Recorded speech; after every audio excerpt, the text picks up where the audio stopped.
perfect way. You no longer exist, you're no longer anyone.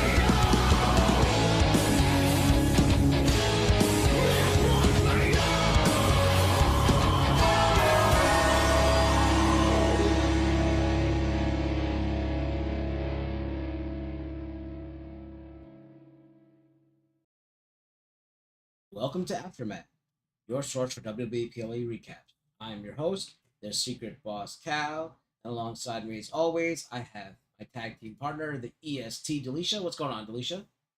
Hello, hello. It's Monday, so you know what that means. Time for another recap. Yeah, I feel like it's been a while because we've had I think the Saudi one in between. We had Evolution. We had Saturday night's main event. We don't ever cover any of those, so it's kind of weird that we haven't had one in a while. And I think it's gonna be like that like a lot this year because they're having a lot of like little small ones in between like Saturday night main events and maybe like Saudi shows. So it's gonna be different this year. But welcome, Will. Thank you for joining us in the chat. And tonight we'll be covering SummerSlam, the first ever 2-night SummerSlam, and it was held in New Jersey. So I was lucky enough to go to both. So I do have some behind the scenes stories for you guys too. But before I get into that, Delisha, what do you think of the card going into it? Yeah, I feel like it wasn't a lot of build-up outside of like the last, I guess, 2 or 3 weeks. Well, then again, like you said, we just had Evolution and Saturday Night Main Event a couple of weeks ago, so they kind of like built up to that, and then you had a few weeks to just build to this. So I felt like it wasn't hyped up enough. Besides, running the ad for the actual show. But so going in, I felt like the match cards. I felt like the matches that we had they had the potential to be like good to great. But I just wasn't sure how they would play out, and I got a good enough stuff wrong that I thought might happen, but I did get a good amount of stuff right that I thought would happen too. So I think it's always good. I think it's I think like you say, like sometimes being predictable is good, but they weren't really that predictable a lot. I feel like over the weekend, so I was glad to still be able to be surprised as a WWE fan. Yeah, so for me, I guess that makes me feel better because I had no idea like what the like a lot. I didn't know aside from like Cody and Cena, I didn't know really any of the matches going into SummerSlam, and like I feel like I've been really distracted lately watching Raw, and I haven't watched NXT and SmackDown in like 3 weeks, so I didn't know what was going on in SmackDown side of things. Raw I watch on mute in the background, so I've been really distracted while that's going on because I just started playing Diablo 4, so I've been like really busy with that, so I haven't really seen anything. But going in, I was like, oh, I looked at the card, I'm like, it looks pretty good. I had no idea like CM Punk was fighting Gunther, and then I found out he's gonna main event night one, so I'm like, I'm gonna wear my CM Punk shirt and everything.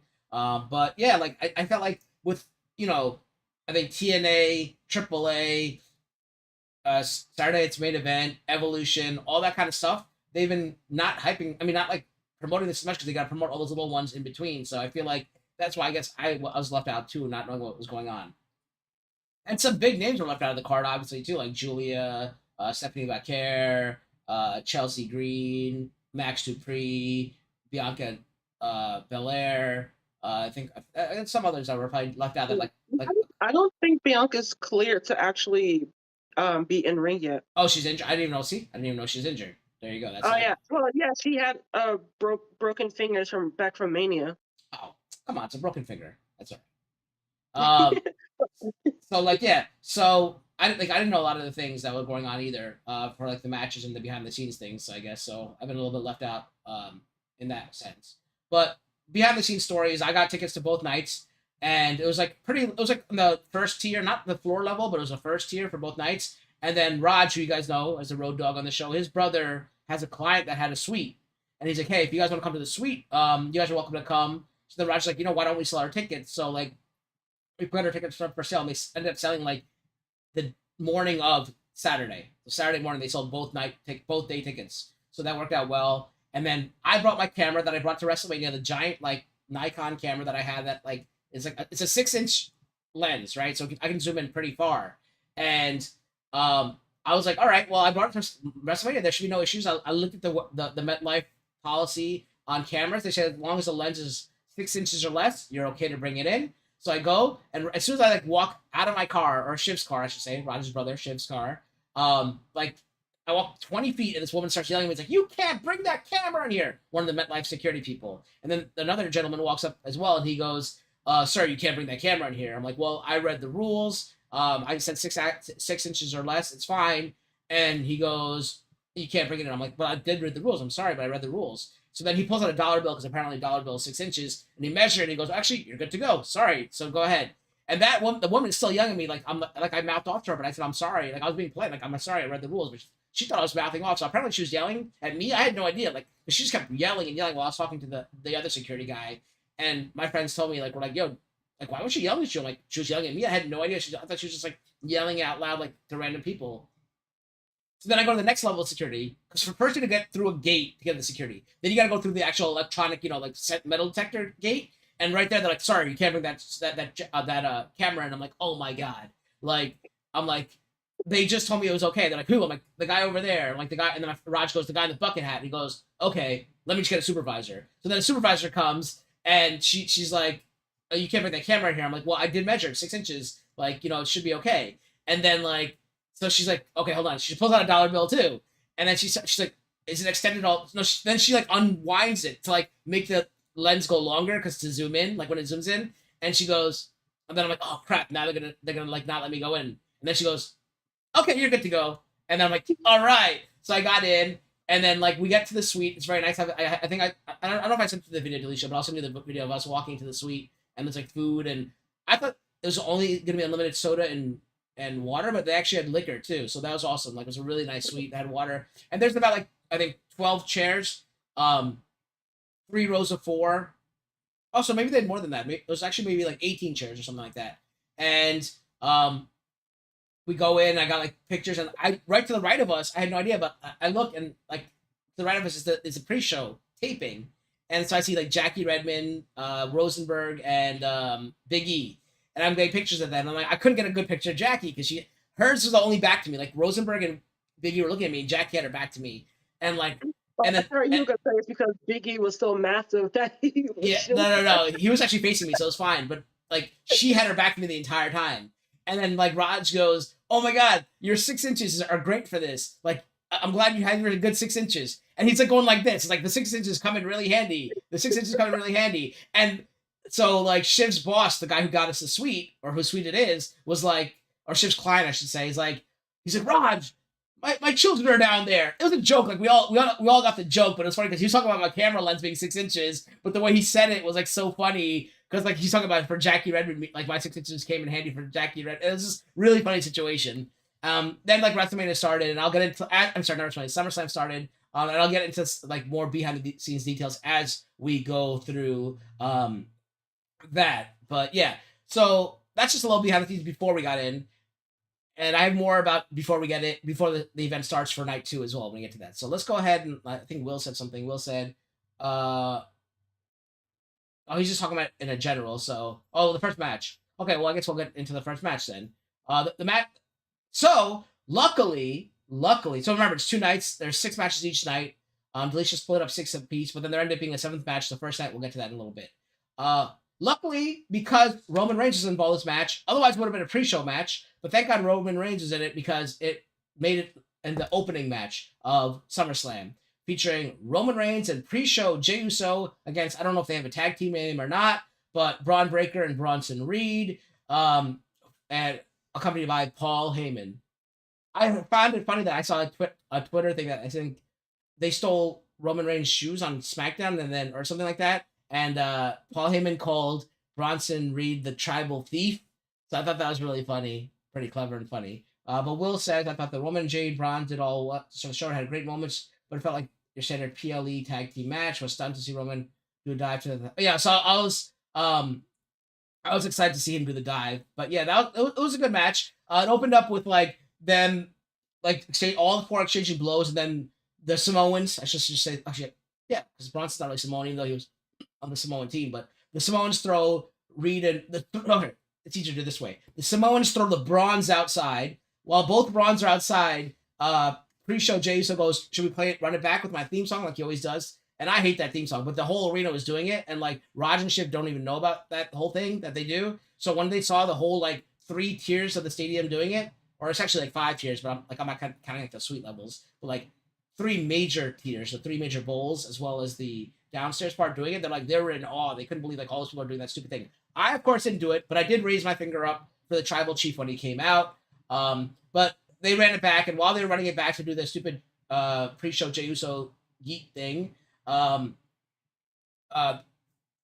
Bronze pulled them out of the ring, pulled the Samoans out of the ring, and started fighting. At that point, it's basically now just Jey Uso in the ring against both the Bronze. They cut off the ring in half and just pretty much dominated Jey Uso for the majority of the match until finally we got a hot tag where he tagged in the Tribal Chief. The Tribal Chief came in and started destroying everybody in the ring. He did the outside the ring dive off over the top rope, like Will was mentioning earlier. Breaker went for the spear.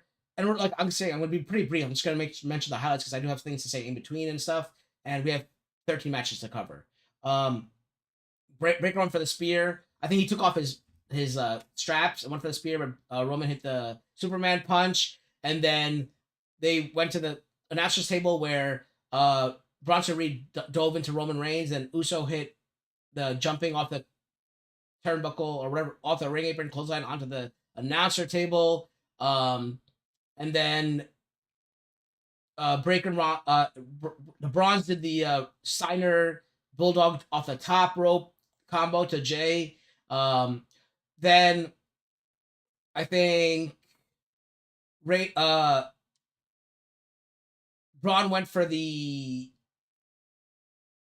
spear on the outside, but they countered. Jey Uso kicked him and left him stunned. That's when Roman did the spear to Braun through the barricade on the outside. They all went back to the inside. Reed then went for the tsunami, but the Reigns knocked him off the top, and they did the 1D to Reed. Then they went for the pin, but Bronson broke it up. Braun broke it up, and then Braun put the straps back on and then pulled them back off again. Just in like, it was really funny. He went for the spear, and then that's when Roman pushed Jay out of the way and took the spear himself. That's when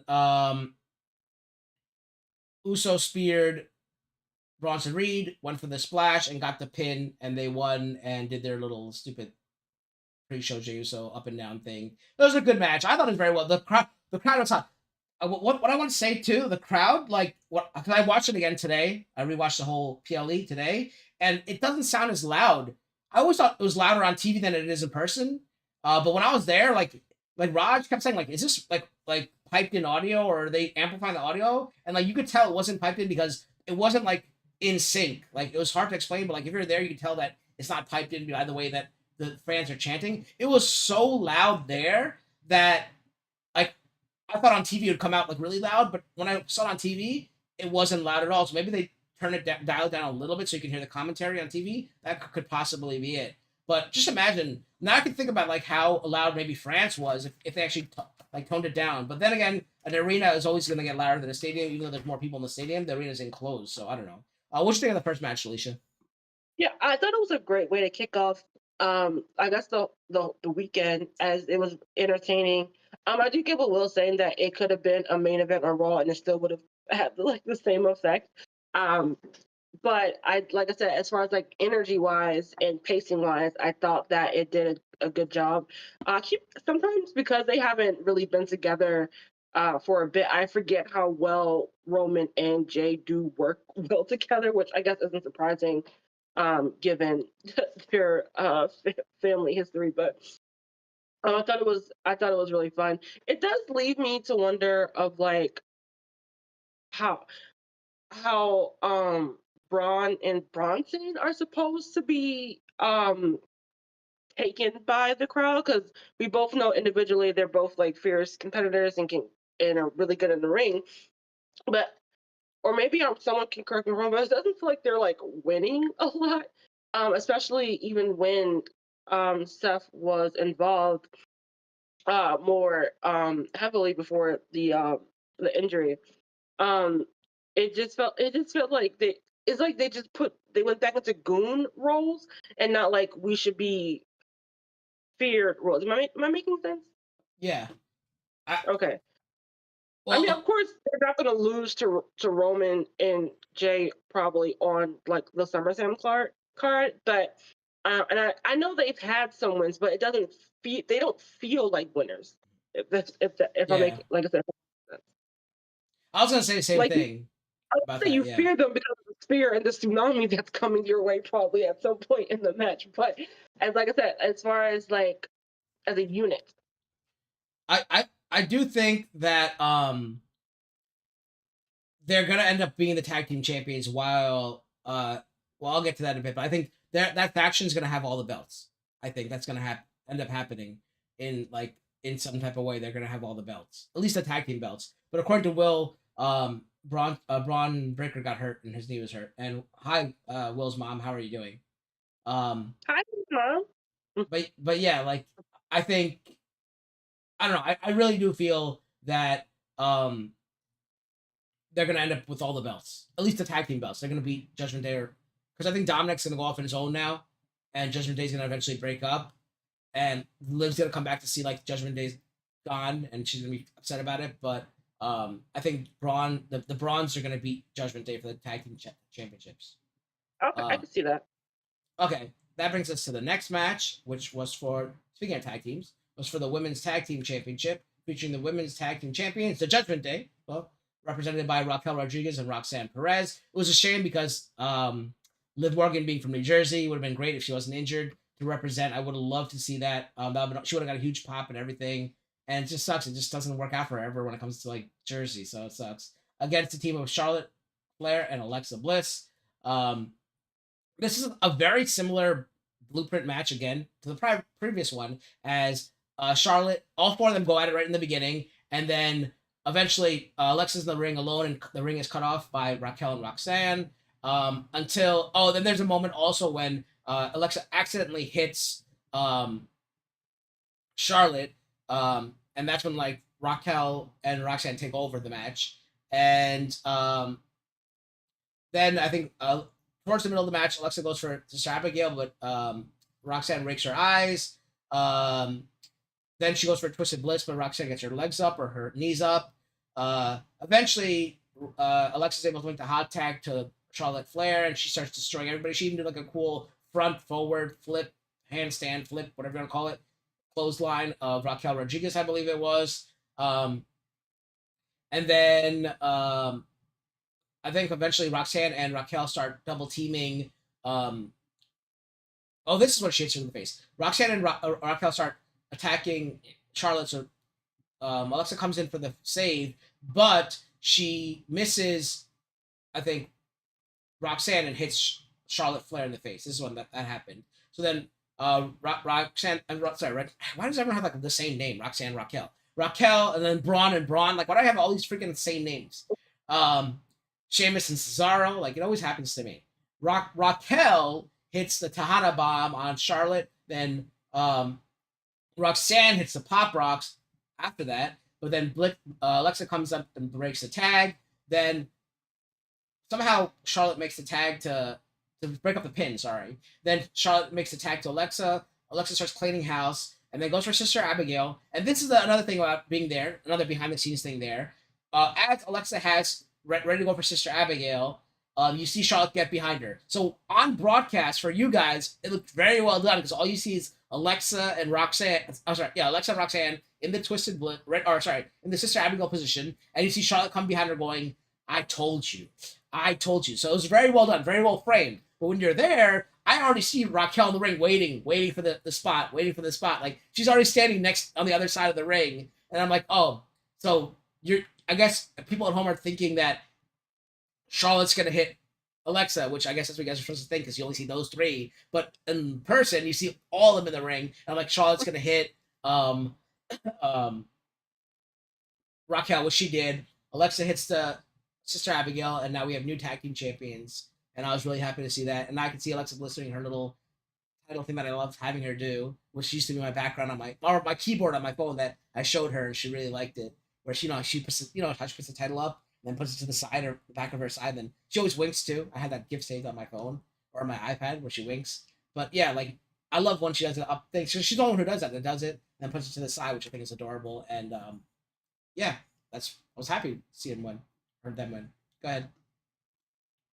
Yeah, I think overall, objectively, the match was pretty good, showcasing like all the women's talents. But I think I said it before. I'm not really a big Charlotte Flair fan or Raquel Rodriguez fan. I like Alexa Bliss, but I guess the only one I would say I'm like a fan of would be Roxanne. But it also could be because the women's division has slumped back down into almost obscurity. So the changing of titles, I was just like, okay, so we'll just see what happens. But I do like that this gives Charlotte and Alexa something to do, which they hadn't previously had much of that before. So at least let's get them something to do on television to hopefully keep us entertained. Yeah, and they're fighting together, so I think Charlotte's probably gonna end up turning on her because that's what always happens. But it'd be nice to see if Bliss turned heel and joined the Wyatt Six or something, and the Wyatt Six all turned heel. That would be kind of cool to see. But all right, the next match is Karrion Kross against Sami Zayn. Karrion Kross was accompanied by his wife Scarlett. Yeah. So this one, Oh wait, really... there was sorry. There was like a stipulation where like if Sami Zayn won, that Sami Zayn would be done with Karrion Kross. If Karrion Kross won, Sami Zayn would admit that he's evil or something. I don't know. I didn't know that, but apparently I read that. Yeah, I was literally going to say I don't really know what the payoff for this match was. Because like I guess not even weeks, last couple of months, these two going back and forth, is Karrion trying to get Sammy to admit something about himself. Not, I don't think that's really been like clear, or I guess that, or maybe he's trying to say that this like underdog is a facade for Sammy. I'm not entirely sure, which is convoluted and kind of a mess given Cross's popularity pretty much since like, I mean, I think it had been rising pre-Mania, but post-Mania, like the fans have really been clamoring for him to like be featured on TV, and kind of has, and then mostly not. It's mostly been like more background stuff, and then the only thing he's been doing has been feuding with Sammy. But they pretty much had a pretty much straightforward back and forth match with Karrion getting much of the offense in, trying again in the ring, like taunting Sammy, trying to get him to. I think he kept saying "just say it" or something like that. But again, you're not exactly sure what he wants him to admit, or admit. I could have missed something. I'm not entirely sure. If you guys know in the comments, let me know. But like I said, it's a little bit convoluted on what exactly he wants from Sammy. But like I said, my only gathered thoughts is that he just wants Sammy to admit that this underdog, good boy persona is a facade. That's what I think, but I don't know if that's actually true because we haven't had a resolution for this yet. And this match was no different. We did get a spot where, like the last match they had, I think on Raw, either like 2 weeks ago, I believe, where Cross had hit Sammy with a pipe. Scarlett did put the pipe in the ring, and he went to use it while Scarlett had the ref distracted. But he didn't get a chance to. Sammy gave him the boots on the bottom, I believe, after that. And then we had another spot where Cross had the ref distracted, and Scarlett was trying to get Sammy to use the pipe, which again, like to audience members, would be like, why would she do that to make her husband like lose or whatever? But again, it's a feed in, I guess, to making him break, so to speak. But that also did not work because he's supposed to be the good guy, and he would not falter into evil ways anymore, I guess you could say, because he has been a heel in the past. So it's not like he's immune to that. But he did give him the exploder suplex to Cross to win the match, which again, I am a little bit confused because, like I said, I don't know what we're supposed to get out of this, or it really was just to give them two something to do. I'm not entirely sure.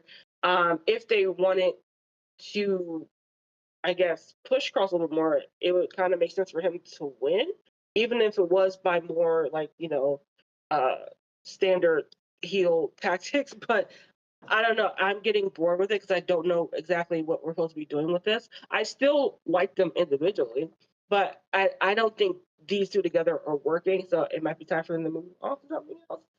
I'm just not sure. But Cal, how does this match translate to you being there in person?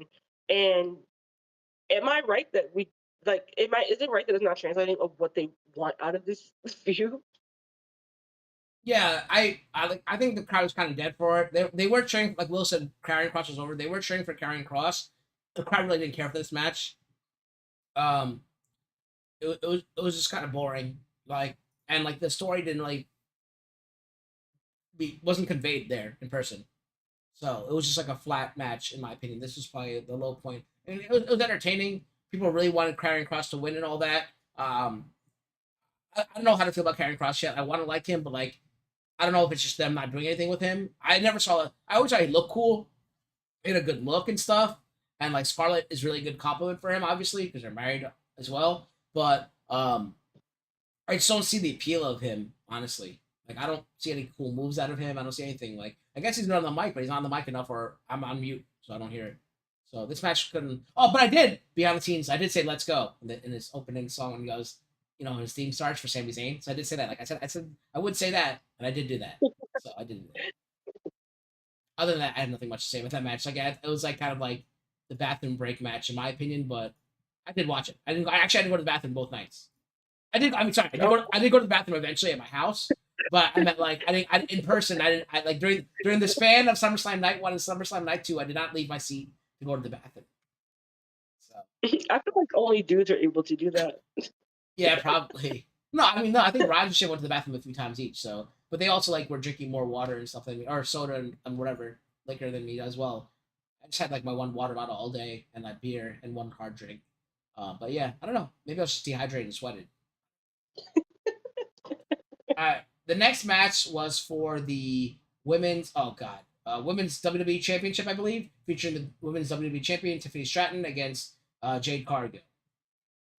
I want to say, don't get me in line. I still just say the SmackDown Women's Title because I know. I wish I went back to that, but I do like how it looks like the other one. I like how it looks like the WCW belt. I like how they do that. Hold on. Go ahead.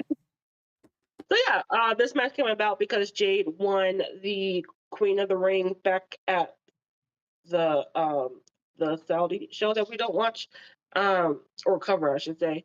And so they got that.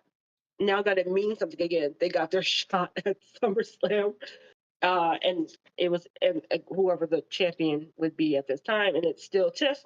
I think coming in, she was. I know it's over 200 days as champion, but I just don't remember the exact number. Will probably know, so he'll let us know.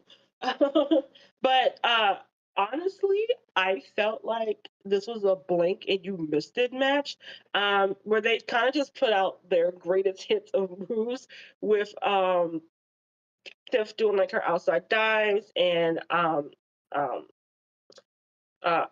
well, Michael Cole always still calls it the Swanton Bomb, but I only call it that when it's Jeff Hardy doing it. But I forgot the actual wrestling was it Senton?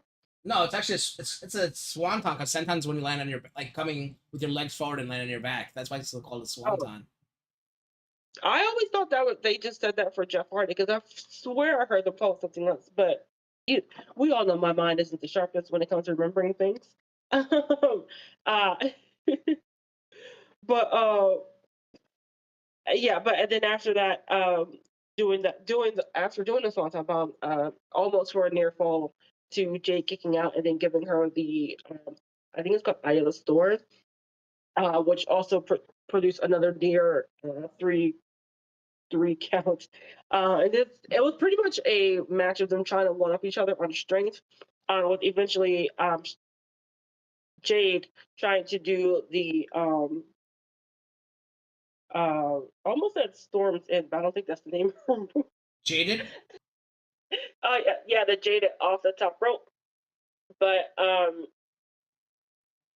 I think Tiff like flipped herself out of it, and then gave the prettiest moonsault ever to retain her title. I think this is the one that I really thought was going to be like Jade's moment to win the title and win, but I was wrong. Especially because I feel like Tiff's momentum as being a top talent on SmackDown has kind of waited. I don't think it's completely due to like her fault. I think it's also like creative and not giving her like really strong feuds to go against. Um, which again is a kind of a prob issue almost all around. But yeah, I really thought Jade was going to get it this time just to breathe, just for I guess a breath of new life, so to speak, into that women's division on SmackDown. But apparently not. So it is another question of who's actually going to be the one to take it off of her. But yeah, I think the match was fine. Like I said, I swear I blinked and it was over. Um, it was like this might have been the quickest match on the card. I would actually have to go look that up, but I'm gonna say it was the quickest match Yeah, on the that's card. not true because there was one later in the Yeah, evening. okay. Fine.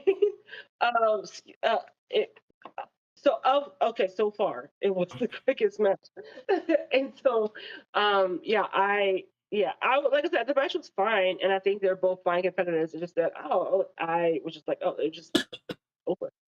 Yeah, for me, I love Tiffany. I think her feud with Charlotte was really good because it actually got personal where they went like after each other, they attacked each other like verbally and took personal jabs at each other. So I do like that. I think Jade just sucks. Like in the ring, they still haven't seen her come through, even though she's been like year training in the what do you call it, developmental, whatever you want to call it, like off before she started, and then she started and got hurt. She's not where they want her to be, like especially with how talented the women's division is right now. But she's got the look and everything, the physique. I don't know how good she is on the mic. I hear her sometimes, but like I'm not impressed either. But I think if she can get her like ring work up to like a Naomi like standard or Bianca Belair standard, she would be amazing. Like she'd be a top tier talent. But I think that like it was probably a mistake for her to win King of the Ring because I think someone else could have gone better against her. But like I think that's why the matches are always so short with her because she can't really do anything. She's kind of like a 5 move Cena person. You know how Cena is. But like Cena has an over the top personality, which Jay doesn't have. She has the physique like Cena has, but she doesn't have that over the top personality like Cena has. So you can't hide behind just your look if you can't do anything with it. You know, as much as McMahon would love to have that, that's why he always had those big guys as champions. Look at Great Khali. Great Khali had a great look, but he couldn't talk in the mic and he couldn't wrestle. She's like the Great Khali of the women's division right I now. didn't go that far. I know. Great Khali's a lot better. I know. So I wouldn't want to insult Great Khali. But yeah, so that's probably why this match wasn't as good. I did like the finish though, with like her trying to do the jaded off the top, and then doing the Tiffany doing the forward flip into the previous moonsault. Whatever. That was a cool finish. There was like no botches or anything, which like that's great. She's getting cleaner in the ring and all that. But I think it was a lot of Tiffany carrying her in that match, but I really did like the finish of the match. So that's pretty much all I had to say for that. Oh, I did like her gear, Jade. Yeah, why was it? Did they say why it was like Jamaican? Yeah, well, apparently she's of Jamaican descent. But the best part was Kofi tweeting that I saw that he part. said, "Yeah, the thank you for your tribute to me," but I did it better. Yeah, I did it better. That, I saw that. That was hilarious. and it is funny if you don't understand the layers of that tweet. You're just like, why is he going after this? But yeah, Kobe's the GOAT. But that's it for that match. All right, the next match was a tag team match featuring Randy Orton and Jelly Roll against Drew McIntyre and Logan Paul. All right. Again, if you don't know why the celebrity musician is in the ring, this is thanks to Logan Paul and Bad Bunny because they are the celebrities who've been catapulted into like top tier status of uh wanting to live out their wrestling dreams that they've had as a young kid. And Travis Scott. Sure. Well, I mean, these two kind of changed the game, as in like, oh, we can actually do this type of thing. All right, wait. Let's not forget Snooki. Okay, Snooki was great in the ring. She did a typically before Tiffany did it. She did the front handspring somersault. She did a nice back handspring. I will give her that for sure. um, but yeah, so I think Jelly Roll started this match with Logan. I think Logan was in the ring. No, I think he sucker punched. This just sounds so. It sounds so funny to say Jelly Roll. I don't know why, but it's wrestling. No one is. It's anyway. Never mind. But Jelly Roll, he's not gonna be a punk. He actually fought back with some elbow shots. But he got taken out by McIntyre with the headbutt, leaving him, I think, laid out in the ring, which then allowed them being McIntyre and Logan, to continue to beat on him to keep him away from Randy, who obviously is the more experienced team member, and you don't want him to get in the ring, of course, because he is the Viper for a reason. But he was able to get the, I guess, I think you can still call it a hot tag at this point, where it was Randy and McIntyre, who are truly the two who have the feud of like the four participants. It's really them two who have the feud with each other, and the other two just kind of like attach themselves to it. And then,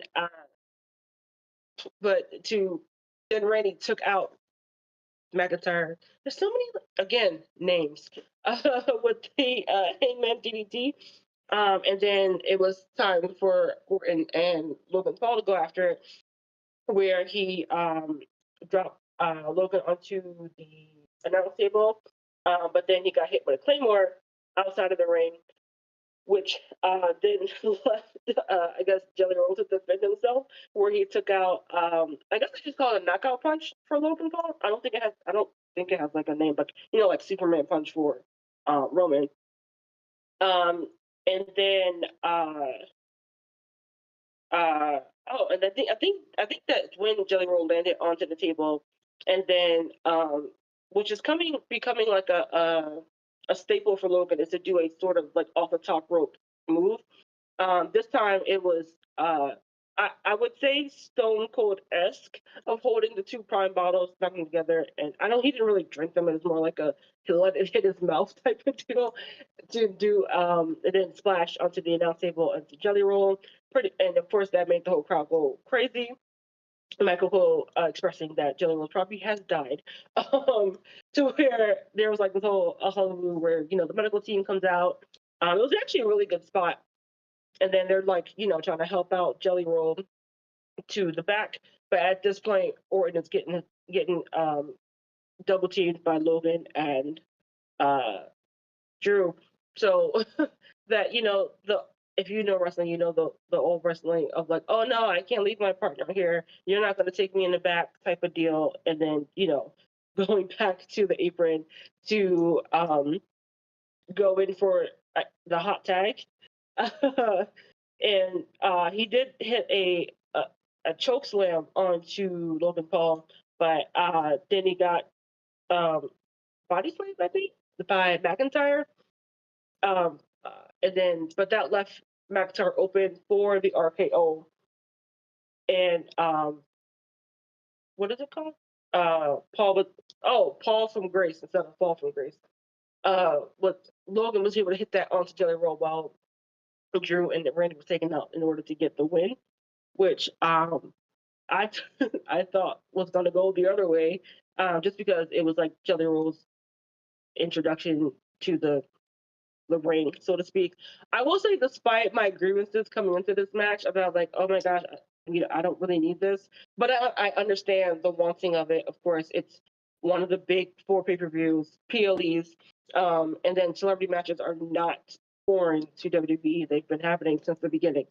So like that aspect of it, I like. It's fine. It's not like he's gonna. Well, he might be back next week. I don't know, but I will commend Jelly Roll for taking the bumps that he did. The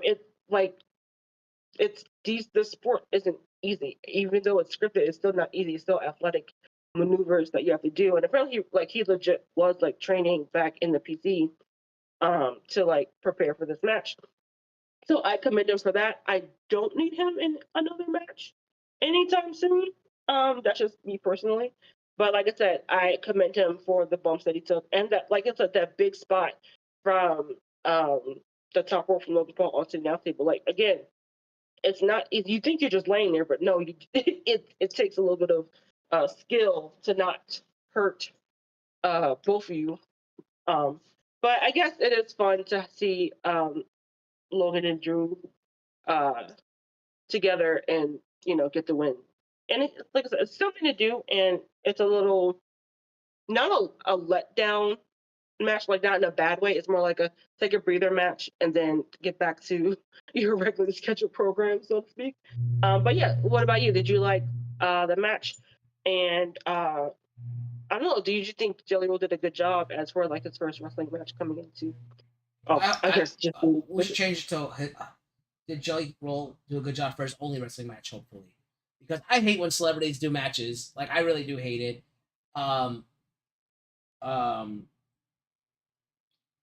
People are always complaining. Oh, like Karen Cross doesn't get a push. Max Dupree doesn't get a push. Whatever. All the other people don't get a push. And instead we have someone like Jelly Roll taking their spot or Sad Bunny taking their spot. Like, it's so stupid. Like, I hate it. Like, just have the wrestlers or thing.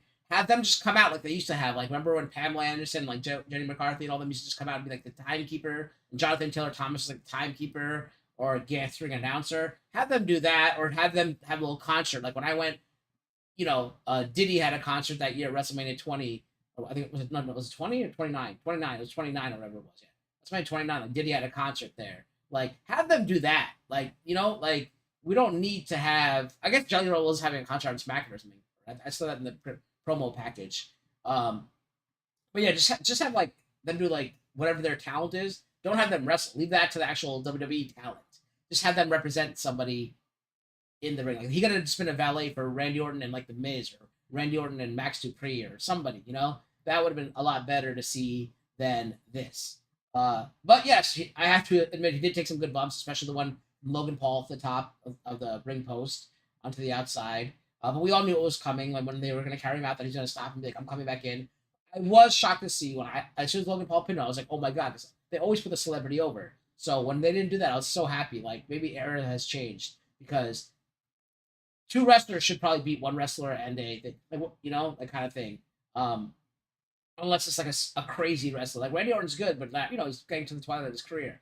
But if it's someone like crazy, like like a Roman Reigns or like Cody Rhodes or something, then yeah, that makes more sense. Like, okay, you and a celebrity can win, but this was more like a handicap match, and I'm glad like Randy, Drew, and Logan got showcased, and Logan got the pin.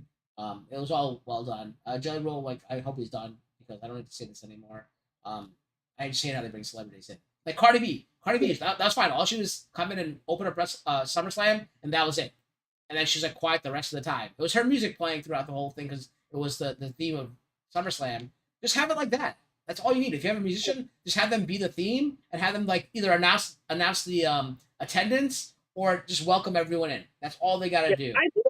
I have a small gripe with that because they kept calling her the host of SummerSlam, and I was like, well, she introduced the show, and then that was it. So she technically was more like a special guest rather than like a host. But I guess maybe that's semantics. But I was just like, technically, it didn't feel like the show. If you're welcoming someone to your city, you're a host, right? And she said, "Welcome to SummerSlam." That's about it. I mean, I feel like in the context of everything, I think that was an appropriate amount of time for her to be there for sure, and just be in the crowd. Thank you for being here. But if you think about when they like in the past, they've had the hopes come out a couple different times to say something or whatever. But it was just more how they played it out to be. It's like she would be featured more, and I think it was only on night one, wasn't it? Yeah. But to be fair, the other times when they're hosts, they usually been like The Rock or The Miz or Alexa Bliss or somebody like that, where they're actually a WWE talent. They know how to get on the mic and work the crowd, as opposed to someone like a celebrity coming in. It's a different. It's a different type of. I know Cardi B does concerts, but this is a different type of crowd that you're trying to work. I agree with her. The amount of time she was out there, it was just the wording of her being like host. I just would have been like special guest appearance. But yeah, like I said, it might just be semantics. All right, the final match, pretty much the final match of the evening, was for the World Heavyweight Championship, featuring the World Heavyweight Champion Gunther against CM Punk. Me and my CM Punk shirt was sitting there all happy, taking my photos of CM Punk and Gunther. This match was pretty much terrible. It's very slow, methodical, and it was like 5 moves over and over by Gunther. It was like a chop, a powerbomb, a choke, and then like some other like kicks here and there. But like Gunther, it felt like they were both gassed before the match even started. Like I don't know what was going on. It might have been the heat or something, or whatever. But I forgot what Delisha said like last match about describing something. Take like I don't know, taking a rest. This match was all of them just taking a rest. There's points where CM Punk was just sitting in the corner. Gunther was sitting on the ropes. Like, what is going on? Like, why are they just? It was like lulls in the action for many occasions. There were at least like 8 to 10 spots where they just like sat on a rope or a corner and just stood there and nothing happened. And like, I guess they're trying to sell the damage that they're doing with chops and kicks and stuff, but like it did not compute when you're there in person. I don't know. I watched it again on TV and like I just completely like it just like went over my head. As much as I want to see CM Punk to have a good match, I just felt this match was very slow. And I don't know, it just, to me, it wasn't that good. But basically, it was a lot of Gunther doing chops and power bombs and choke attempts and kicks. And CM Punk just trying to battle back the entire match. He did get his, signature spots in with his, like, a running knee in the corner into a bulldog, his elbow drop, his anaconda vice he almost got in. He did get a sharpshooter after reversing a sharpshooter that Gunther put on. Gunther didn't. I don't think Gunther ever got his Boston Crab in or his camel clutch in. But he also CM Punk also got a triangle choke in. I'm trying to think of any. The one other cool spot was CM Punk went for his running knee in the corner, but Gunther caught him and powerbombed him. And then he hit like a frog splash. Punk kept kicking out. Punk just kept kicking out. Gunther hit another power bomb, then drop kicked CM Punk in the corner, who bounced off and landed into another power bomb. That's what I'm saying. It was like all power bombs and chops and choke. Like that's all that Gunther did, and I didn't understand. Like these two are better wrestlers than that. Why are they only doing like 3 moves over and over? Gunther then went to the top of the announce table. CM Punk like pulled his legs out, and Gunther landed on his face. Then Gunther. That's when CM Punk went to the ring apron and just he didn't try to. When you knock someone like out like that, you probably want to bring him to the ring and pin him. But instead, he went and sat against the ring apron and just sat there, waiting. Why? Because Gunther was under the ring, under the announce table, blading himself. Oh wait, I don't know. I lost my camera. There we go. Yeah. So he's just there blading himself, I just watched CM Punk sitting there. I'm like, I had him to turn for a second, so I didn't know where Gunther went. And I'm like, why is CM Punk sitting there? Like, where's Gunther? Where's Gunther? And then I see him come out from underneath the announce table, and then he's like all bloody. And I'm like, oh, that's what he was doing. Like, it was just like these lulls in the action. I didn't understand what was going on. Eventually, they go back into the ring. Punk goes for the GTS, but Gunther counters it into a sleeper hold. Then Punk weasels his way out of the sleeper hold, lands a GTS. Gunther's like wobbly and teetering. He doesn't go down yet. Punk hits another GTS and gets the 1, 2, 3 pin to become the world champion. And I popped. I jumped up on the screen like, yes, finally! Like I'm gonna get to leave an event happy. That's what I said at that point. I'm like, finally, I'm gonna get to leave the thing happy. But we'll talk about what happened in a little bit. What do you think of this match, Alicia? Yeah, I'm pretty much in agreement with you that this match is very slow and methodical, which Gunther is slow and methodical, but it wasn't like the calculated ring general that we were used to. So yeah, I totally get what you mean by that. And I mean, CM Punk is by far not like an explosive, high flyer, but he is like an explosive technical wrestler as well. So yeah, it was just I don't know what was going on with that part. You would think that, well, no, I don't think they hadn't had a match before this, right? No, I don't believe so. So maybe they just didn't, mesh well together. I don't know. But yeah, like it was like a chore to kind of like sit through, and I liked them. I liked them both, especially Gunther. So I was just like, okay, interesting. And then I too was like, oh yeah, I was like, oh yeah, the summer of punk. That's when that wasn't the tagline goal of coming back, but it was for like when he won the tournament to like restart like that summer of punk again. Even though the summer's almost over. But anyway, never mind. But yeah, so I was like, oh, okay, cool. Like this is good. This should be fun. And for me, like Gunther's last match too with Jey Uso was pretty bad too. Like I felt like it was slow. Both matches with Jey Uso were very slow and boring. I think the last time Gunther had a good match was like against Sammy or Chad Gable. Like, and probably Sammy. I think Sammy was after Chad Gable. So like around that time he was having good matches, and Gunther's great. So I don't know why his matches have been like, I don't know, maybe he's like injured or something. He's just very lethargic in the ring. And CM Punk has had good matches too, so I don't see why this has been so bad, but I don't know. It was disappointing, but not as disappointing as what happened next, because as CM Punk finally raised his championship, Seth Rollins' music hits, and I'm like, oh no. And like I just sit back down in my chair, I'm like, I know what's gonna happen. See, he comes out with Paul Heyman on crutches, and I know like what's going on. Like I'm there in person, and I know what's going on, because like, I know Michael Cole's going, this man right here has holding Money in the Bank. He's got like up to, I know he's saying whatever the date is for when the time when he has until, he's like, so when he recovers from his injury, he'll be back, and like CM Punk better watch his back if he's still holding onto the belt by then. And I'm like, I know Michael Cole's saying something like that in my head. I know he's saying that because you don't hear your commentary when you're there in person. Then he turns around. It was actually done very well. He turns around and starts gimping back to the back. Apparently, I also found out that Becky Lynch was posting videos of them out and about, and like he's walking with their daughter, and he's still on crutches when they're out and about. And I heard that Becky Lynch said like, "Oh, I guess my posts were kind of misleading, weren't they? Huh?" She said that in the back because they taped her for like a special, I guess, whatever. But then like Rollins stops right before he leaves before he leaves the entrance area, and he puts up his hands and drops both crutches, turns around, takes off the knee brace, takes off his glasses, takes off his shirt, and runs down to the ring with the Money in the Bank briefcase, comes into the ring, hits Punk with the briefcase. Oh no, he tries to hit Punk with the briefcase. Punk gets him up in the GTS.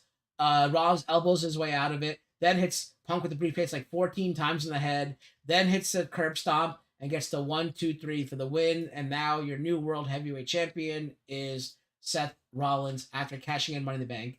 So for me, I was really sad to see CM Punk lose. On the other hand, I was happy to see that I got to finally see a cash in of a Money in the Bank, because when I was there at WrestleMania 29, everyone thought Dolph Ziggler was going to cash in against Alberto Del Rio after he beat Jack Swagger, but that didn't happen. So now I finally got to see it. Unfortunately, it was against the guy I care about and like. So once again, I'm not leaving a WWE pay-per-view happy, or PLE happy, because of what happened at the end. And to be fair, when I walked out, a lot of people were like, on my shirt, they're like, I'm sorry, man. I'm like 3 or 4 people as they went down, like leaving the arena, they're like, I'm sorry. I'm so sorry to me. Like, they're like, it was just sad. But what'd you think, Alicia? Yeah, my favorite part is as like they're zooming in on Punk's face. I mean Punk's face, and then you hear Seth's music, and then that subtle shift in his eyes, like, fuck. I thought that was like really well played, because obviously, I mean, because like you know what's gonna happen, but it's those little things that I feel like a lot of people don't do, which kind of separates you from being good to like great. It's just those subtle nuances. When you catch them, you're just like, this person's locked in. And then I was gonna say, he almost had me in the first half, because literally, I was Joe was sitting next to me. He was like, "Oh, is that maybe he really is injured?" And it was like literally as soon as he said that, that's when he dropped the crutches. And so, because I had a feeling that he probably did like injure his knee, but just not as bad as they were trying to like play it up to be. Um, just because like you hadn't heard anything about it, which is not usually what happens when someone's like legitimately injured. Um, but I thought it was a fun moment, and of course, Seth being Seth, he's gonna play it up. And I was telling my friend, I said Punk and Rollins are Peter Griffin and the Chicken. Whenever they just see each other, it's just on site. Also, okay, go ahead. No, go ahead. I'd say also, I don't know if they showed this on TV, but after, I don't know if it went off air or not, but Seth Rollins did his belt spin that he does. Like, oh yeah, they did show that. Okay. I don't know if that was they cut off the TV yet or no. Yeah, but also on Peacock, they don't cut it off anymore. It goes straight into the post show. Oh, okay. Yeah, so you don't really miss anything. unless a camera guy misses it, but you don't Gotcha. miss it. But yeah, I think it was I think it was fun, and this might be the first time where the men's and women's cash-ins were relatively like short Sure. from And close together too, right? yeah, it was like within 3 weeks of each other. So yeah, it was. I just thought it was a fun moment, and of course, that was going to be what was going to be talked about from night one or Saturday show, and that might have been the highlight for people. This is But yeah, I mean, I feel like a lot of like seasoned wrestling fans probably felt like it was like who were kind of like on the cheater and like we probably know this is gonna happen, but I don't. Maybe people don't think with since it was still in limbo, like what exactly the status was. They maybe didn't think was it may not happen um over SummerSlam. But yeah, I thought it was just fun because these two will literally fight forever until they're dead. this is why I hate wrestling fans. Like I really do, because when CM Punk won, they all cheered. And then when Seth Rollins won, they all cheered. Like shut up! Like don't you have any sympathy for the guy you like? Like I don't say like everyone, which is stupid. That's like a will thing to do to like every single wrestler ever. Like it's stupid. Like, but I don't know. I don't like when they're like cheering for like whoever gets to win that they cheer for. There's rarely I've never heard like a boo pop. Like I've never heard a boo pop. Have you heard of boo pop ever in history of wrestling? The only time that I've heard like a shock pop or not like that or silence is when like Brock beat Undertaker. Like that was like Oh that yeah, like yeah, yeah. that was like the only other like there's always a pop for whoever wins, even if they hate him. Like they were the most hated person. I could think that maybe if CM Punk lost Money in the Bank against Cena in Chicago, they probably would have booed. That's the only other time I think they probably would have booed. Um, but like it's like they turn. They're so fickle, and like Eric Bischoff says it all the time too. Like I hate it. I hate how fickle they are. Like I didn't.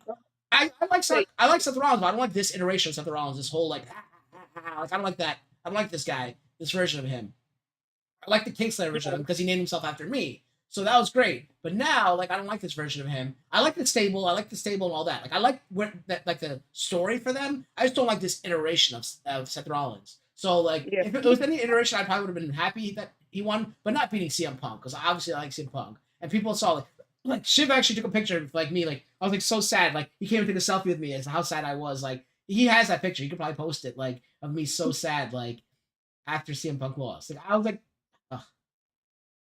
I didn't even hear his music at first. I didn't even hear Seth Rollins. I was so happy taking pictures of CM Punk like winning that Seth Rollins music goes off and everyone pops. I'm like, what's everyone going crazy for? And then I look at the big Titantron and I see like Seth Rollins and I'm like, oh no, I know what's happening. And the next day, the guy in the suite next to me, because you could sit next to you, the suites like are connected like on the in like the seating area. Like you're in your own suite, but when you open the door to go outside to your seating area, it's connected to other people. Like, but there's a bar like a metal railing between you, but you can still talk to each other and high five and all that. He goes, bro, when I saw you at the end of the night, the guy in the suite next to me goes, when I saw you the next night, I mean, when I saw you at the end of the night, I just wanted to come and hug you. I saw you, like your face changed as soon as that music hit. You knew what was gonna happen. I just wanted to hug you, man. I knew you knew what was gonna happen. And I'm like, yeah, man. But like, at least The Rock will come out tonight, so I'll be happy. This is night 2. I was like, at least The Rock will come out tonight, so I'll be happy about that. And yeah. You'll probably get your redemption because I feel like this might lead up to them at Mania. yeah, this is gonna be a Mania match. That's what I was telling the guy. This is a Mania. Well, you won't. Well, I guess I can't say you won't be. You won't be there. I don't know. You might be there. It's back in. I don't know. CM Punk will win Royal Rumble and get to main event WrestleMania against Seth Rollins. That's what I think is gonna happen. He's gonna win the Royal as long as he stays healthy. He will win the Royal Rumble and main event against main event against Seth Rollins. But I'm gonna ask you in a second, but let me read Will's. We're gonna do it by night. So we'll talk about low point, high point, and overall grades for night 1. So think of it right now. For Will, night 1 low point was Tiffany and Jade match. The high point he said was CM Punk winning the championship, and the overall rating for night 1 was B-. But what about for you? Yeah. I think my high point. I'm gonna give it to. Probably the opening tag match because, like I said, it really set. I thought it was really well done, and it did the crowd was like very engaged in that match. Low point. I think I'm gonna give it to Sammy and Cross, mainly because, like I said, I don't even understand the feud that they're in, and if I don't understand why you're fighting, then that kind of defeats the point of you guys being on my screen. But overall, I think I'm just gonna give it a B minus because I feel like a lot of the matches were pretty good. Nothing was like terrible, like oh my gosh, I can't even, I need to turn my screen off type of deal.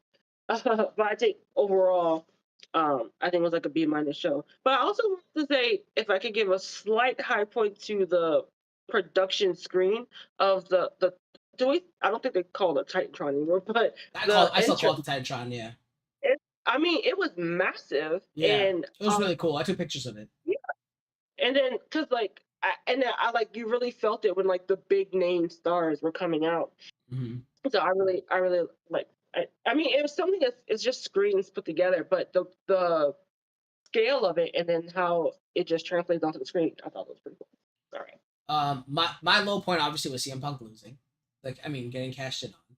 My high point was probably also the opening match, the tag match. It was very very good, but I also think it was to the crowd because the crowd didn't watching it back. Didn't convey the crowd well. The crowd was hot and loud the entire time, like it was crazy loud.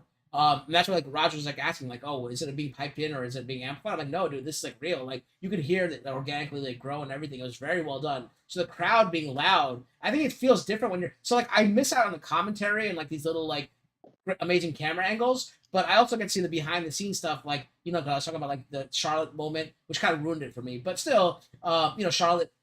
I knew Charlotte was going to kick Raquel, but that moment was better for you. But the crowd's not as loud for you guys as it is when you're there. So like that's why I would probably give the night an A minus because I think the only drawing bad point was like the Karrion Kross match didn't make sense to me. That's all. I think that was the only bad point for me. So it loses one like slight point. Still a good match, but just didn't have like a good story to it. But yeah, I also wanted to because I was trying to think with the whole time we were going through the match. They kept when they were referring to Bronson with the shoes around his neck, they were calling it the shoe of follow. Will said that. That's funny. Yeah.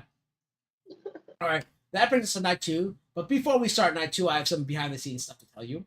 So night 2 begins. But before night 2 begins, I have a nightmare. Sleeping night 1, going into night 2, I have a nightmare that they're not gonna let me in with my camera this time. I had a dream that every gate turned me away, and then I found the supervisor who let me in the first night, and she told me that, oh, that was last night. This is tonight. I can't let you in. So I kept having, and so I was all anxious and everything going to night 2 of SummerSlam because I was like, oh, I'm not gonna get my camera in. I'm not gonna get my camera in. And I told Raj before we left, I'm like, Raj, I have a bad feeling they're not gonna let my camera in today. So if anything, let's try to go to another gate. If they don't let us in at the same gate that we were at, because they already had like 4 layers of security at the first gate, and they everyone stopped me. Every single person stopped me.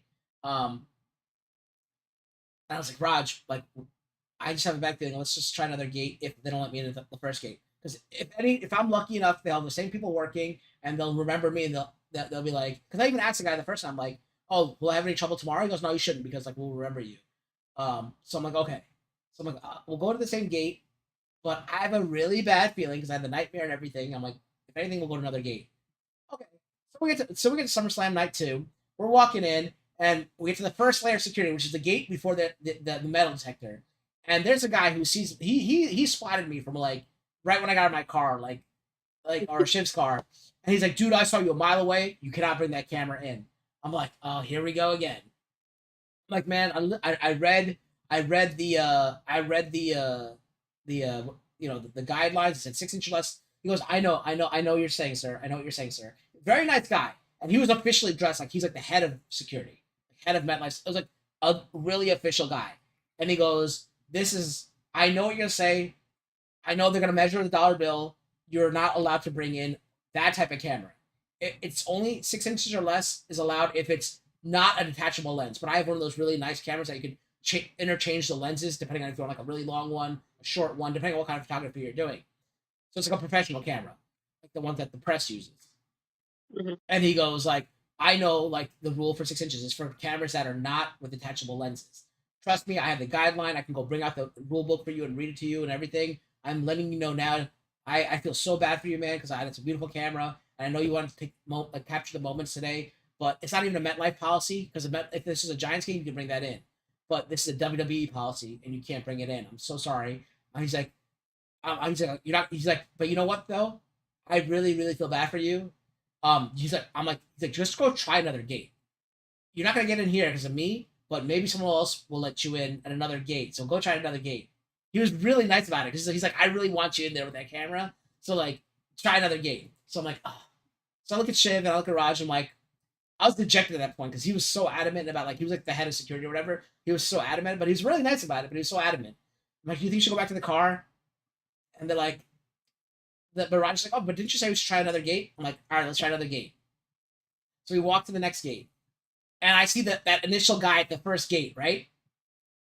And I don't know if the wrestling gods were looking out for me or what. That guy was about to come up to me, but another couple walked in front of me, and they had a giant bag, and there's a limit of size of the bag you're allowed to bring. So he goes, excuse me, ma'am, you can't bring that bag in. So then she like starts opening it for him to search, right? While that's happening, I accelerate, and I don't like to walk at all anywhere or walk fast. But I hit the nitro on my car or nitrous on my feet or whatever, and I went like zoom past that first layer of security, and so he couldn't stop me because he was attending other people, and I walked past that first guy. I get to the actual metal detectors now, and there's like young people working. As soon as I put my camera into the thing, the guy goes, "Oh no," and he looks at the other guy and goes, "We have a problem here." I'm like, "Oh crap!" Then this other security guy comes. It's like this guy was like the R-Truth of security guys. Like he was the coolest guy. He goes, "What's up, my man?" I'm like, I don't know. Like, I mean, I brought this in yesterday. They pulled out a dollar bill. They said it's fine. So he's like, "Let me check for you, man." He pulls out a dollar bill. Goes, "It looks good to me, but let me go ask the supervisor." So he walks over to the supervisor and brings the camera over to the supervisor. And the supervisor is just some guy who's trying to like nap or whatever. He's like, "Yeah, I don't care." So the guy looks at me and goes, he gives me a big thumbs up. And I'm like, "Yes." But then another supervisor comes, and it was like this older woman, and she's like, "How can I help you, honey?"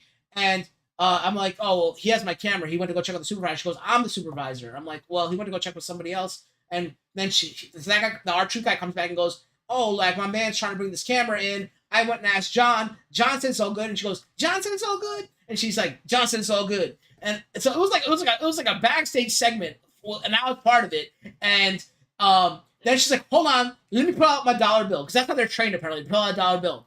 So she starts measuring it. Then she goes, "Oh, is it all the way extended, sir?" I'm like, "Oh no, ma'am." So then I extend it, and then she puts it and goes, "Uh-oh." I'm like, "Oh shit." She goes, "Well, I'm really supposed to fold it. I'm really supposed to like not let you in because like it's like a third of an inch bigger than it's supposed to be when it's fully extended.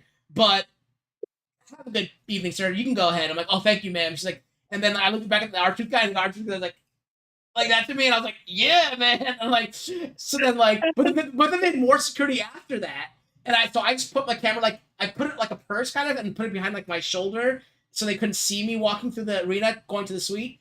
And we ended up going on the other side of the arena, so we had to walk all the way back around to our suite. Like it was a long walk, but we made it in time. But it was thank God for like those nice people. Like and like the other guy, like the real head security guy was like, "Listen, I really want you to get in there. I feel bad it's somebody to be a policy, but I'm gonna tell you to go to another gate and maybe you'll get lucky." And thank God for that guy to tell me that. I went to another gate, I got lucky, and I brought my camera in for night 2, ready to capture The Rock when he comes out for night 2. All right, so that starts off the second night with the women's world championship featuring the women's world champion Naomi against Rhea Ripley and Io Sky in a triple threat match. Coincidentally, there was only one match with technical official rules like that you had to follow. I mean, every match had a rule, but there's only one like that had like no. Every other thing had some type of stipulation that made it where there was like no rules. This being a triple threat, there's like no DQ, no count out or anything like that being a triple threat. The only match that had the old school rules was the Intercontinental Men's and Intercontinental Championship. All right, go ahead, Delisha. Yeah, which is actually funny when you actually like think about it. Mm-hmm. So yeah, we start off with I guess technically the top 3 women of the Raw Women's division. I mean Naomi being a recent addition because she cashed in on Io and Rhea back at Evolution because she was previously a SmackDown representative. But right off the gate, I just want to give props to Naomi, who was able to come out to her dad playing into her entrance music, which Oh, I didn't know he is was. that who it was? Hmm. I had And no idea what apparently was he going was on. a very, yeah. Apparently he was. I didn't. Apparently he was a well renowned guitarist in that field. Who's played with different bands and stuff. So I was like, oh, that's pretty cool. Like if you're, I guess if you're in the music industry, he's like a big deal. So that was pretty cool. That's I awesome mean, then, because like, I had no idea. I'm like, why is this guy, random guy, playing this music? yeah, yeah. Because I had actually missed the beginning of this match live, and then so I saw the post that she put on her Instagram stories, and then when I rewatched it earlier today, Michael Cole was saying, who he was. So I was like, oh, okay, that's really cool. Um, and like it's like how often can like your parent play you out uh, to your entrance music to a really big PLE. But right off the rip, Naomi, being the heel that she is, was like, you know what, you two wanted to have your one-on-one moment. Have at it. I'm just gonna stand out to the side. But that didn't quite work out for her as they both kind of went after Naomi to kind of like take her out the equation. And then from that, for a little bit, we got like a snippet teaser of Rhea and Io going one on one with some like near pinfalls, um, which kind of like because of that also forced Naomi back into the ring to like break up those pinfalls. So of course, so she loses her title. Um, and I believe Io tried to do a well, no, I think uh, Io was trying to do something, and then Naomi slid out the way, and Rhea hits Io when she was kind of going for Naomi, and then it was like Naomi's turn to go on the offense. She actually got a lot of offense in on this match, even though a lot of it was like thwarting one of the other two of pinfalls. But she did get her the split-legged moonsault onto I think Rhea, but then Io would break it up, and then Io would go and then try to do the moonsault onto Rhea. Then Naomi would uh, break it up, and then we would have um, I think it's Io doing like one of her like running knee kicks, and then I think Rio did headbutt Naomi out to the outside, and then I don't know what the move was like. Rio would like not somersault, but land herself on the outside to um, Naomi, and then Io came and do. I think she did like a diving drive onto the both of them to the outside. Of course, in every triple threat match, there's always some sort of not shenanigans, but spot where they all kind of just like lay out for a little bit. It's just how triple threats go. Um, but we did, and then it was just a lot of like more back and forth with them trying to do their signature moves on to like each other. And then I believe it was Io on the top rope trying to, I don't know what she was trying to do to Rhea, but Rhea countered it into a riptide off the top rope to pin Io. But then Naomi came at the last second, rolled up Rhea, grabbed the tights to retain her title ship or championship, remaining your again I'm just gonna say Raw Women's Champion because again I don't know the names of these things. I thought overall this was like a really good match. It actually was. At the time, I was like, oh my gosh, this might be this is shaped up to be my match of the night. Just how great these three were working with each other, and I really think all three of them were show. I mean, it's Rhea and Io, so you're really expecting greatness from them too. But of course, Naomi is always like undermined. But I really think she got to showcase a lot of her skills as well in this match and keep up with the other two. And I'm glad that she got to retain because I did not want no short title reign for her. Because I'm enjoying her heel work, especially backstage, or just calling out some of the other women. It's really fun. I would like to see Naomi move on to someone else. Who that would be, I don't know, because we're in that limbo again with um, building top women stars. On the roster. But I do think let Naomi continue to have fun with this. I don't know when she would drop, but I think I also don't know what this means for Rhea and Io. Because like I said, I don't want to have multiple 5 matches of Naomi, Io, and Rhea. But I love them, but I don't want to continue to see that. I want to see something new. But did you like this match? And it seemed like the crowd. I mean, it sounded loud to me on the screen, but I Yeah. mean, it's Rhea. They're going to cheer Yeah, for that yeah, woman. I'll give you some behind the scenes about this. You're asking, you don't know what's going to go on with Io and Rhea after them, like, kind of like, well, after the match, Rhea carried Io out again over her shoulder. I don't know if they showed that on the camera. Did they show that on the camera? I don't think so. So Rhea slung Io over her shoulder, and like Io held on for dear life, and she carried her to the back like they usually do because they're like really good friends.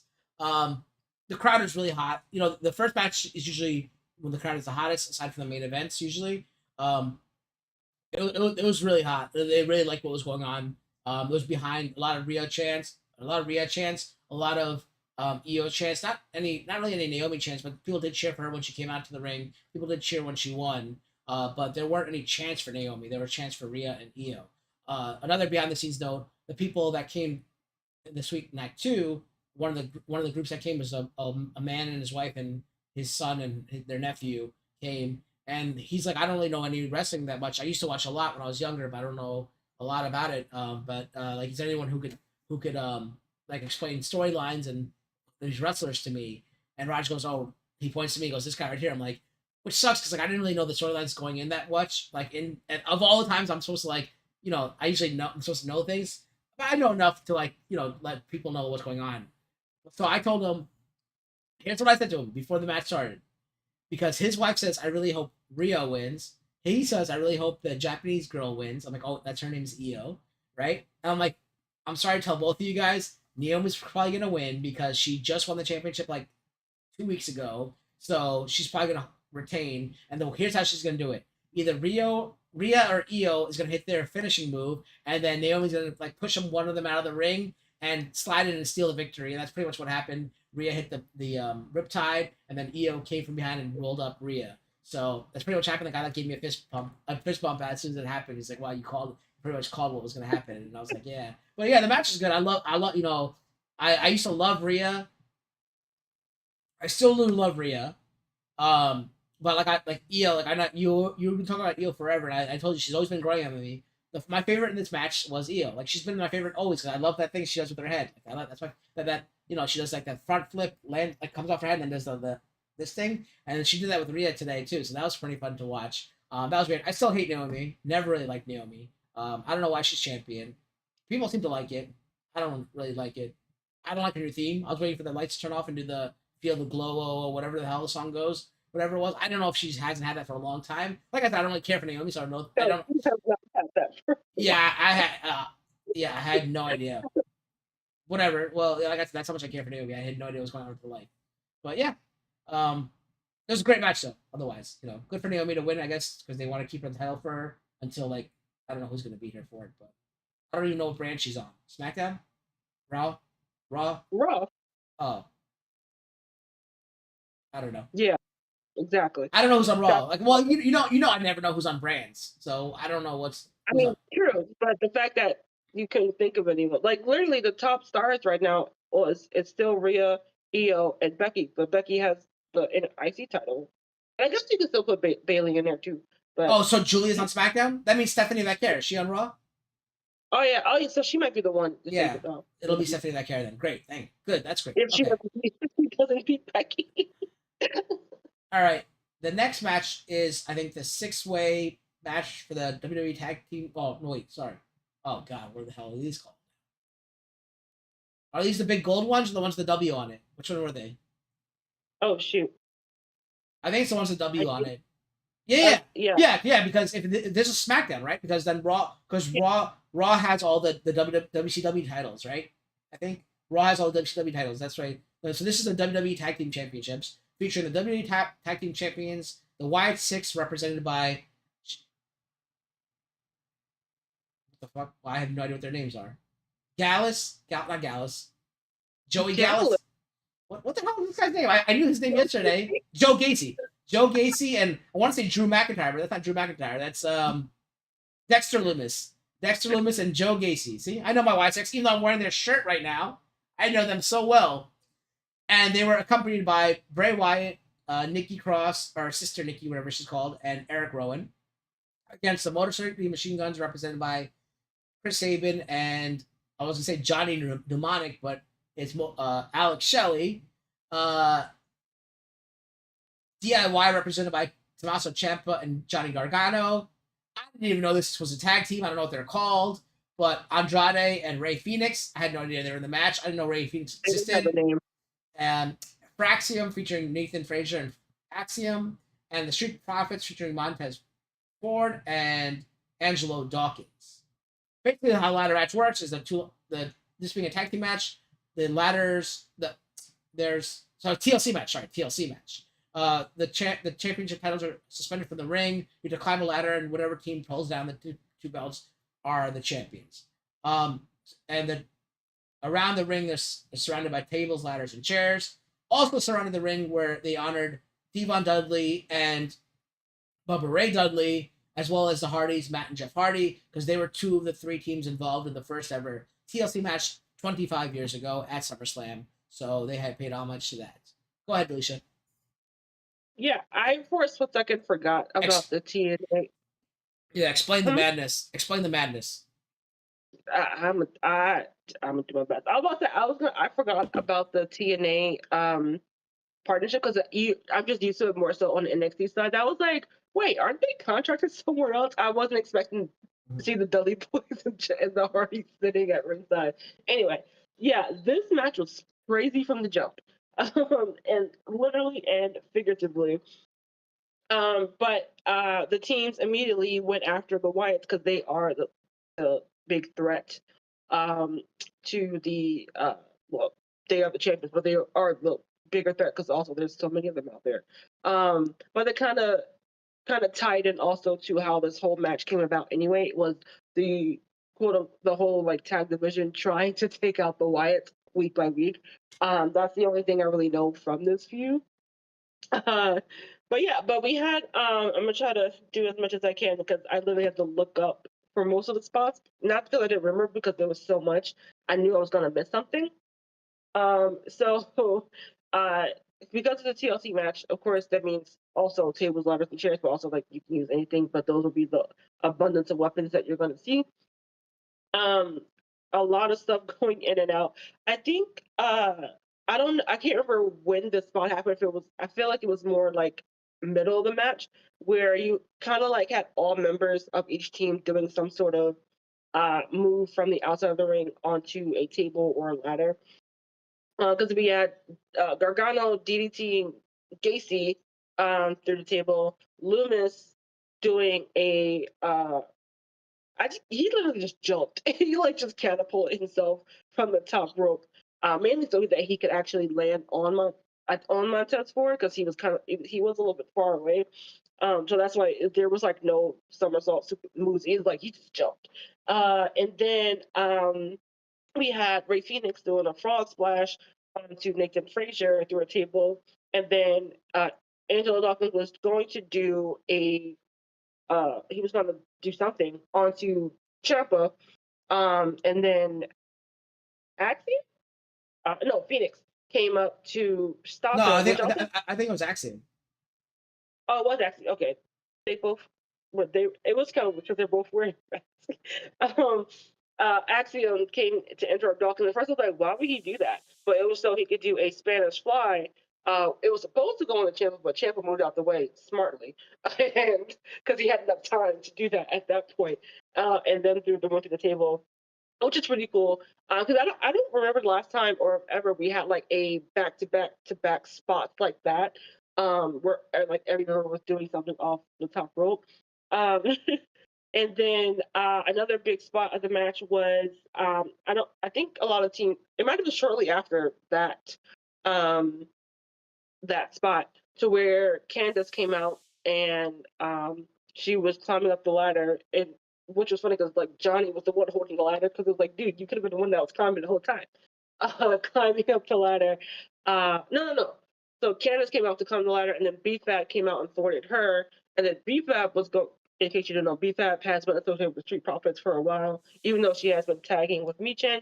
Just in case other people might have been confused about that. But she literally, after the Hurt Syndicate went away, she stayed with the Street Profits, and they've been like aligned tangentially ever since. So she came out to like help them to get Candace off, and then BFAB started to climb up the ladder, and then we had Sister. Did they just call it Sister Nikki? Is that what they call her? Or whatever, Nikki Cross, yeah. Yeah, Nikki Cross, whatever. And she came to thwart out BFAB, and then I remember how them two got knocked out of the equation, and then we had Candace again repositioning herself to climb back up the ladder with Johnny holding the ladder. And then we had Montez on the far other side of the ring. He pushes Ciampa into Johnny, which knocks Candace off of the ladder onto another ladder that was set up actually previously by Ciampa for another spot that didn't happen. And she went through the table, which, of course, I think that might be one of the big spots that everyone remembers from this match, because outside of a women's ladder match, you don't really see women in the men's match getting put through the ladder often. Very rarely do they have they let that happen. And I think a lot of people who know of Candace's like independent work and stuff that she's done outside WWE, they were like, that's light work for what she's been doing before. But it was a really like crazy spot to have her do. And she's so tiny, so you had to check on her right away to make sure, like, girl, you all right? You still alive? And some other spots I thought were pretty cool is I believe it was Rey Fenix who I think he like jumped onto Andrade's shoulders, or he lifted him up something else, but he like almost like was able to like jump up and grab the titles, which if they would have won, that would have been like the most craziest way to win some tag team titles. That I just thought that was pretty good fun. And and then I think another spot that happened was Montez, which now is like his signature move, when he usually like dives over the turnbuckle onto opponents outside. But this time there was also a ladder in the way that he like catapulted himself over, so that another hurdle, I guess, pun not intended, to get over. To get out that spot. And then I believe this is also when more of the Wyatts were getting a little bit more involved in the match, because both the Street Profits took out Rowan with a tackle, I guess you can call it, through a table on the side. And then I think this left Andrade free to go try to go for the belts.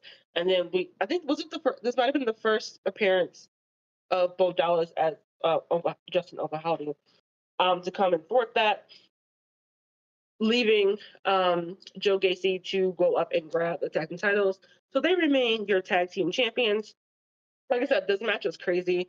I really do implore you to watch it if you didn't, because I do think it was a really fun spot. It was a really fun TLC match where, again, while there's a lull on the Raw side with the men's tag title, the SmackDown tag title scene, they continuously are trying to like prove themselves of being really great.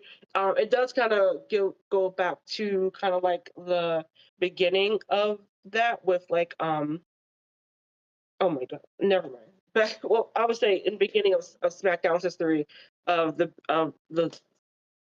SmackDown tag team division being great as well. But yeah, I do think the team showcased how really well they worked together, and how they really was like, y'all should have put us on Mania and not just on that Friday SmackDown show before, really proving that they can do great things. I don't really know how this translates for the Wyatt Six, because they still haven't really done anything besides just come in and win these titles. They've just been like this spooky force on SmackDown with no real motive, at least to me, that's been presented. To me. Again, it's like the Kerry and Sammy situation where you're like, I don't know why you're all together, and I don't know why you're doing the things that you're doing, besides just wanting to win titles. But overall, match-wise, I thought it was pretty fun.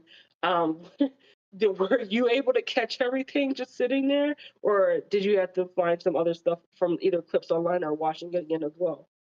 Yeah, I did miss the one botch that was in the match. Like I was explaining something to the guy next to me who like was new to wrestling, not new to wrestling, but like new to coming back to wrestling.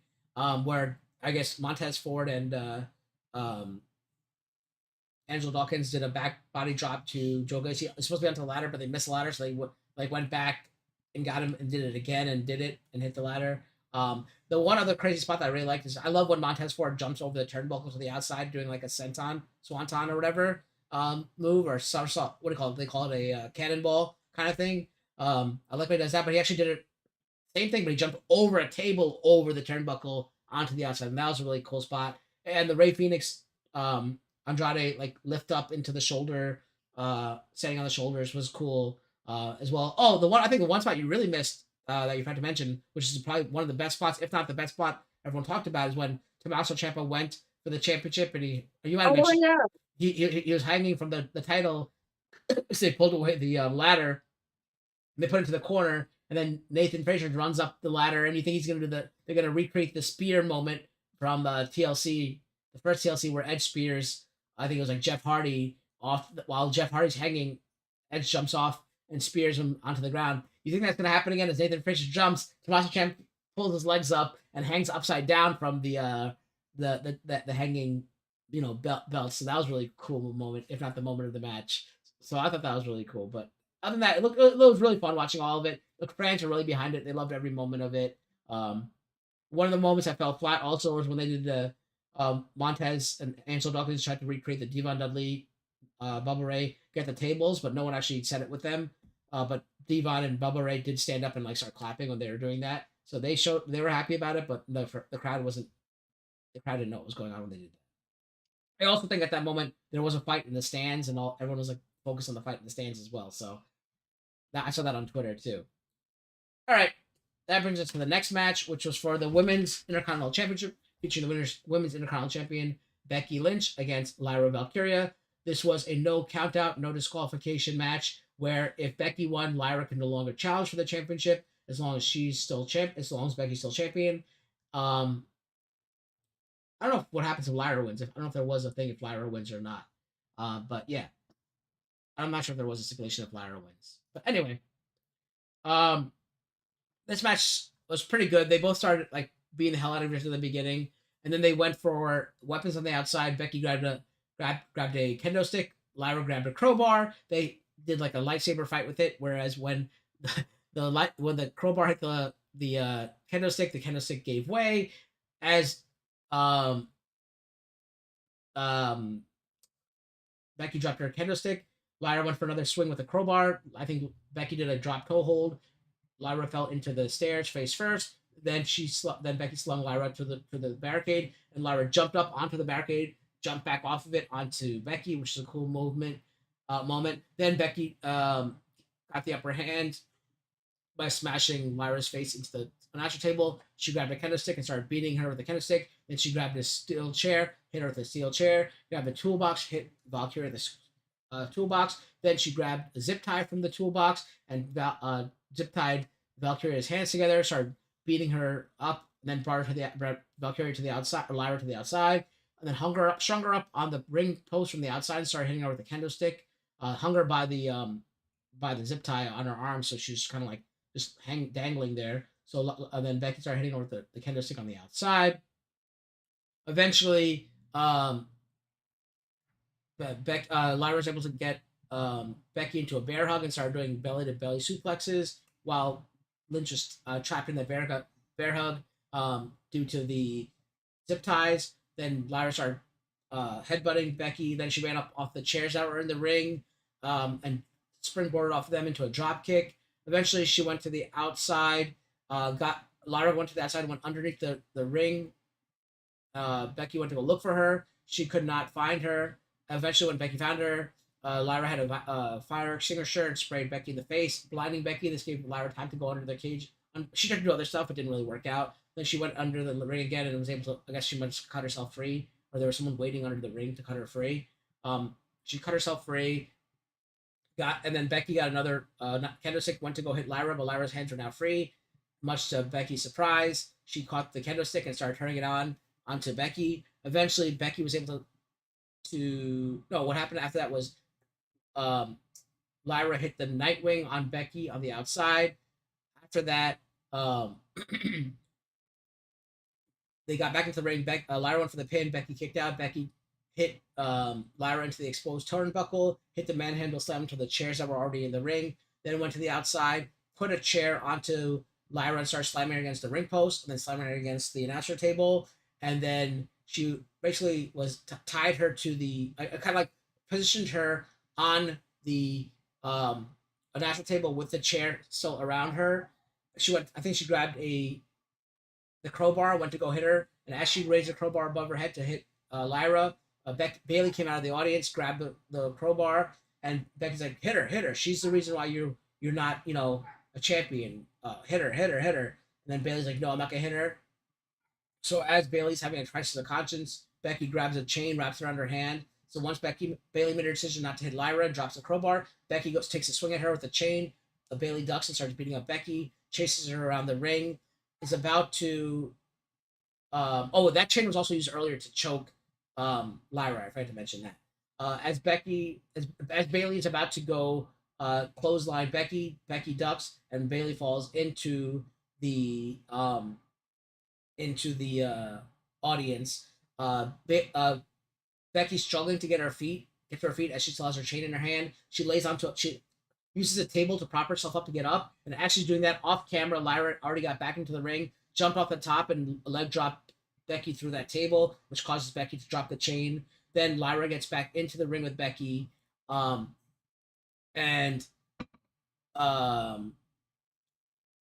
think that's when Becky goes for a move, but Lyra counters it and goes for a clothesline. Becky ducks, and Bailey's is up at this point on the ring apron with a steel chain. As she's trying to hit Becky, Becky had already reversed it. Now Lyra's coming at Bailey, and Bailey punches Lyra with a chain into Becky, who gets the manhandle slam for the 1-2-3 win.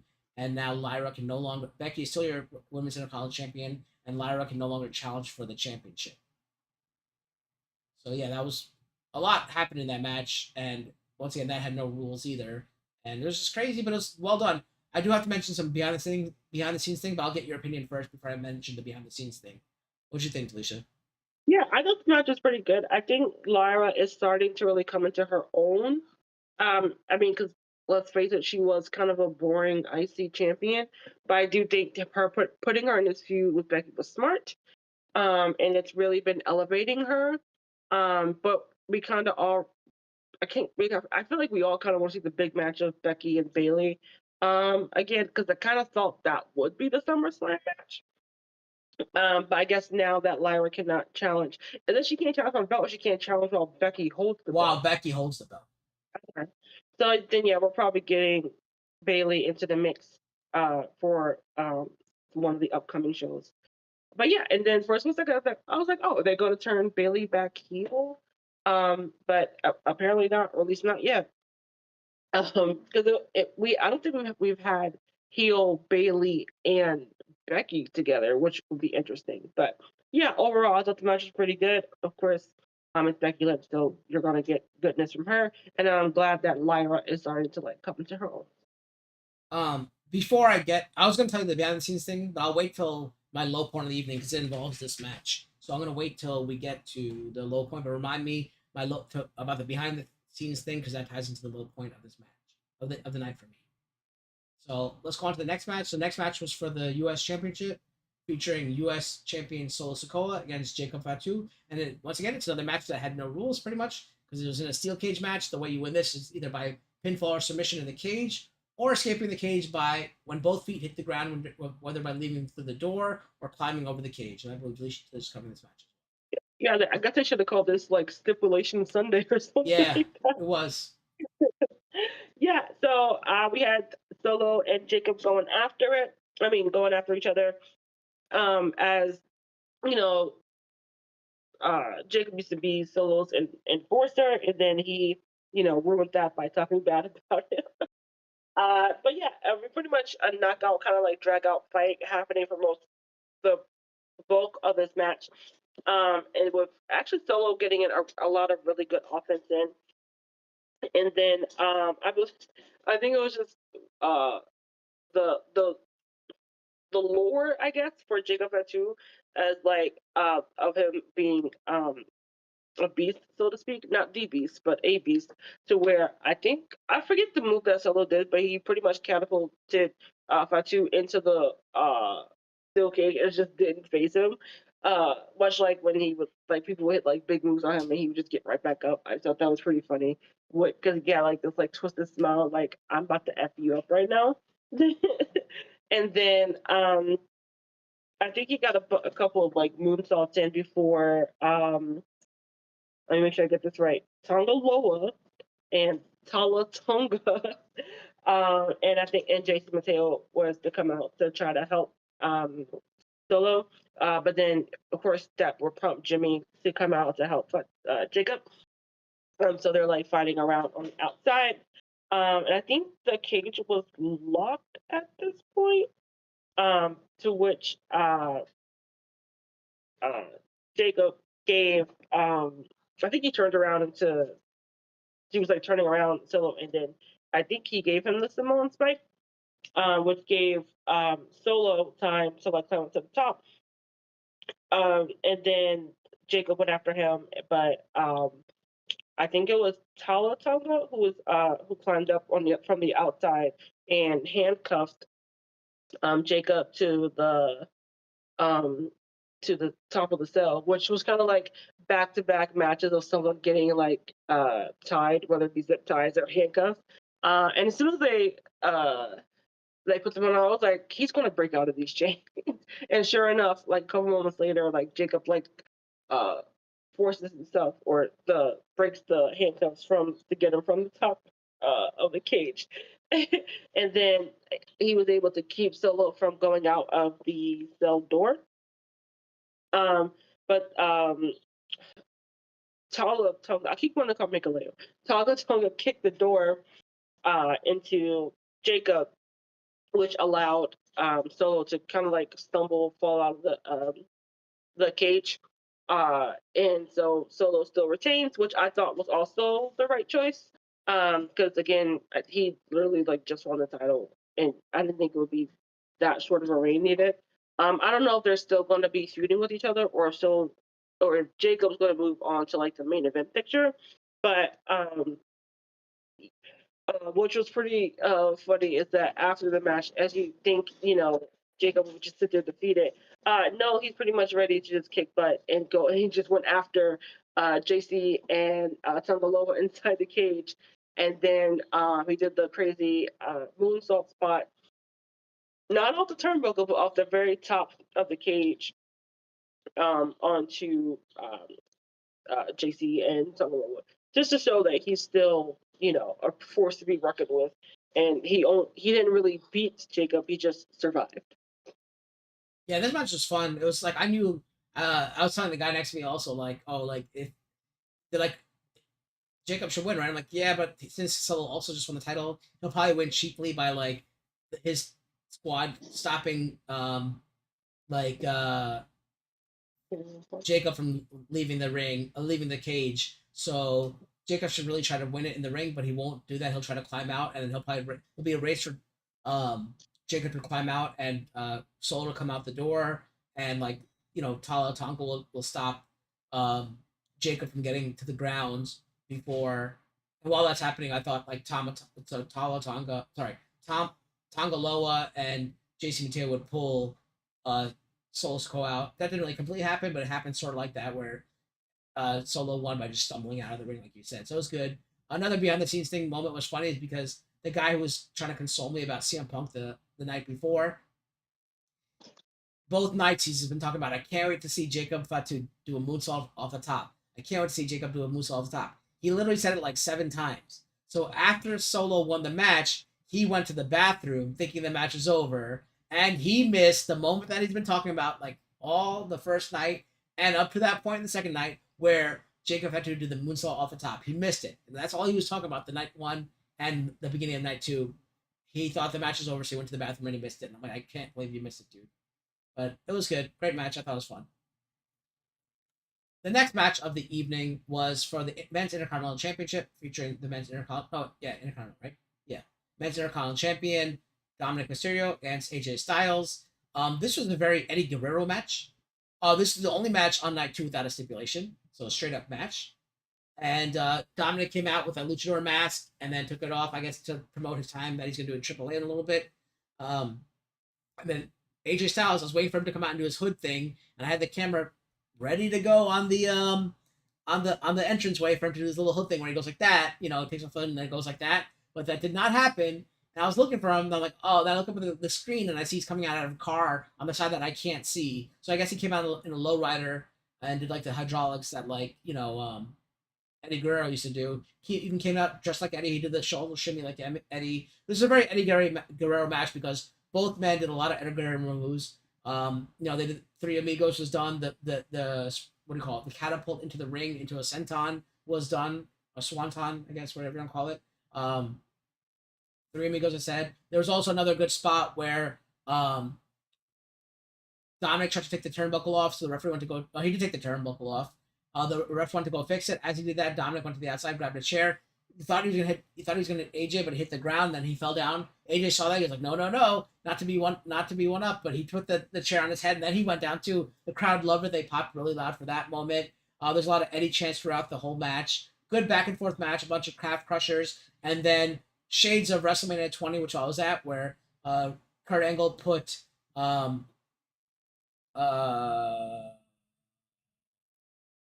Eddie Guerrero into an ankle lock. Eddie slipped out of it by getting out of his boot.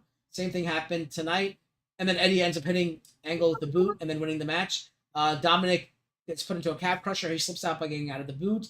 The referee's distracted. Dominic hits Dominic hits AJ with the boot, then hits the frog splash for the win. I don't know why you have to distract the referee to hit someone with the boot. Don't you kick him? If you kick him, it's not hitting with a boot anyway. I don't get it. It's the same thing, right? So anyway, it was a good match. For a lot of tributes to Eddie throughout the match. A lot of Eddie chants during the match. The crowd is loving Dominic. I really wanted AJ to win. I wasn't really cheering for Dominic at all, but the crowd was really behind Dominic. I could see him no help from the Judgment Day either. He did it all solo, so I feel like he's going to be branching off, like I said earlier this evening. He's going to be a solo guy eventually. Not solo, Sokola guy, but he's going to be on his own, independent guy. Not in the independents either. I mean, he's being by himself. No stable, that's what I'm going to say. And AJ unfortunately did not win, so that's kind of sad, but good match otherwise. Alicia? Yeah, I thought this match was pretty fun. I think this one was one of the matches that had one of the best lead up, because AJ has been pulling out his comedic chops leading up to these matches, trying to wait for Dom to be quote unquote cleared by medical. So I thought that was pretty fun. And I thought AJ was gonna win too. But surprise, he did not. Of course, it was by a little bit of shenanigans, but from Dom's part. But so it still worked out to where he didn't really kind of lose clean. And there, of course, people don't know while they're watching. They were doing a lot of the Eddie tributes because it was 20 years. They're making it a point of being like, this is Dominic's 20 years in wrestling, because he debuted 20 years ago at I think it was SummerSlam, with the custody over Dominic match with Eddie and Ray. Because I'm pretty sure, I think Dom had a little bit of Mysterio's gear on his gear. And of course, like you said, AJ coming out with the lowrider with the Eddie. The Eddie inspired shirt, and of course all the tributes of Eddie's tactics and stuff like that. So yeah, in case people didn't know, that's why they were doing it.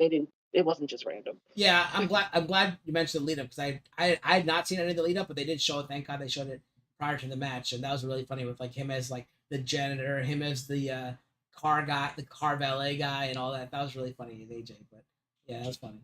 All right, that brings us to the final match of the evening for the WWE Undisputed Championship, featuring the Undisputed Champion John Cena against Cody Rhodes, the challenger.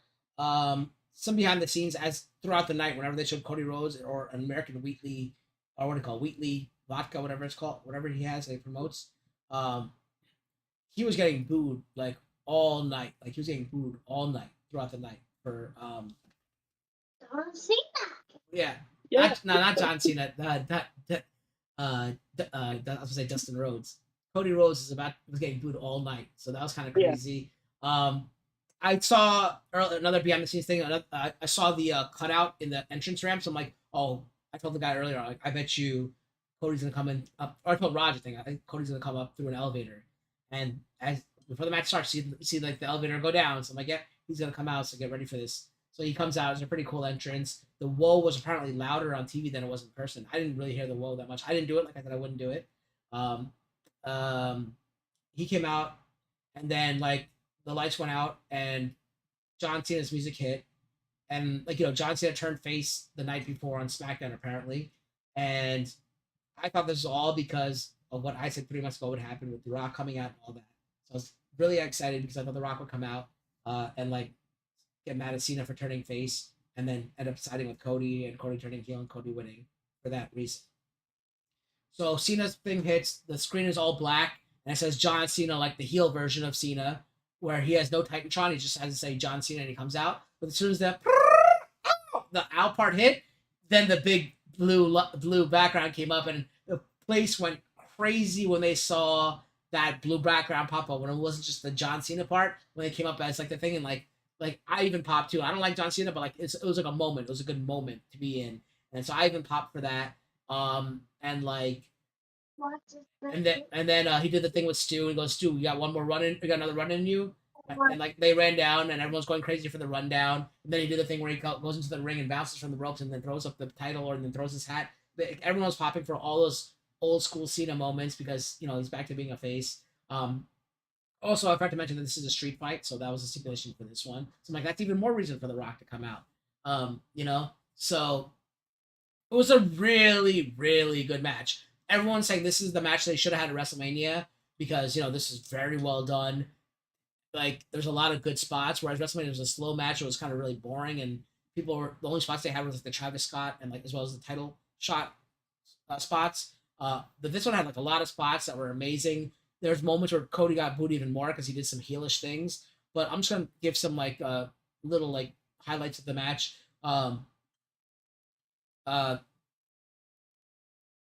Cody and them went back and forth. Cody and Cena went back and forth. Then they both pulled out chairs from the ring, thinking the same thing. Then they went to the outside. I'm trying to think of what order this all happened because they went in and out of the ring. Cena grabbed the a crutch from Tyrese Halliburton ringside. Because if you don't know about basketball, Tyrese Halliburton tore his ACL in the NBA Finals this year. They were on an amazing run, and he tore his ACL, so the Pacers ended up losing the finals after Tyrese Halliburton went down in Game 7, I believe it was. So that was kind of crazy. So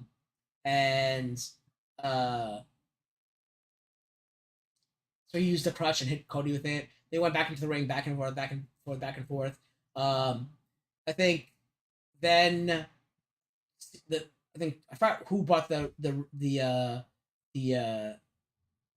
ring steps into the ring, but I think Cena went for a AA onto it, but then Cody got out of the ring, so then Cena picks up I think Cena hits Cody out of the ring, or Cena hits AA and then Cody rolls out of the ring. Then Cena picks up the ring steps and throws it from over the top rope onto Cody, hitting Cody. Referee automatically runs outside to check on him.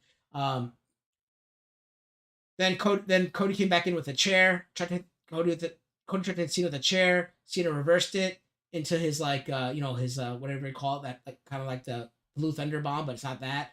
Set up the 5-knuckle shuffle. Fans went crazy. Hit the 5-knuckle shuffle. Then Cody got up again. They started exchanging shots again. The boo, yeah, boo for Cody, yeah for Cena, boo, yeah. Then Cody got the upper hand here, and he actually did a bionic elbow. And after the bionic elbow, everyone booed so loud, but Cena bounced off the ropes and came back and hit the attitude adjustment again.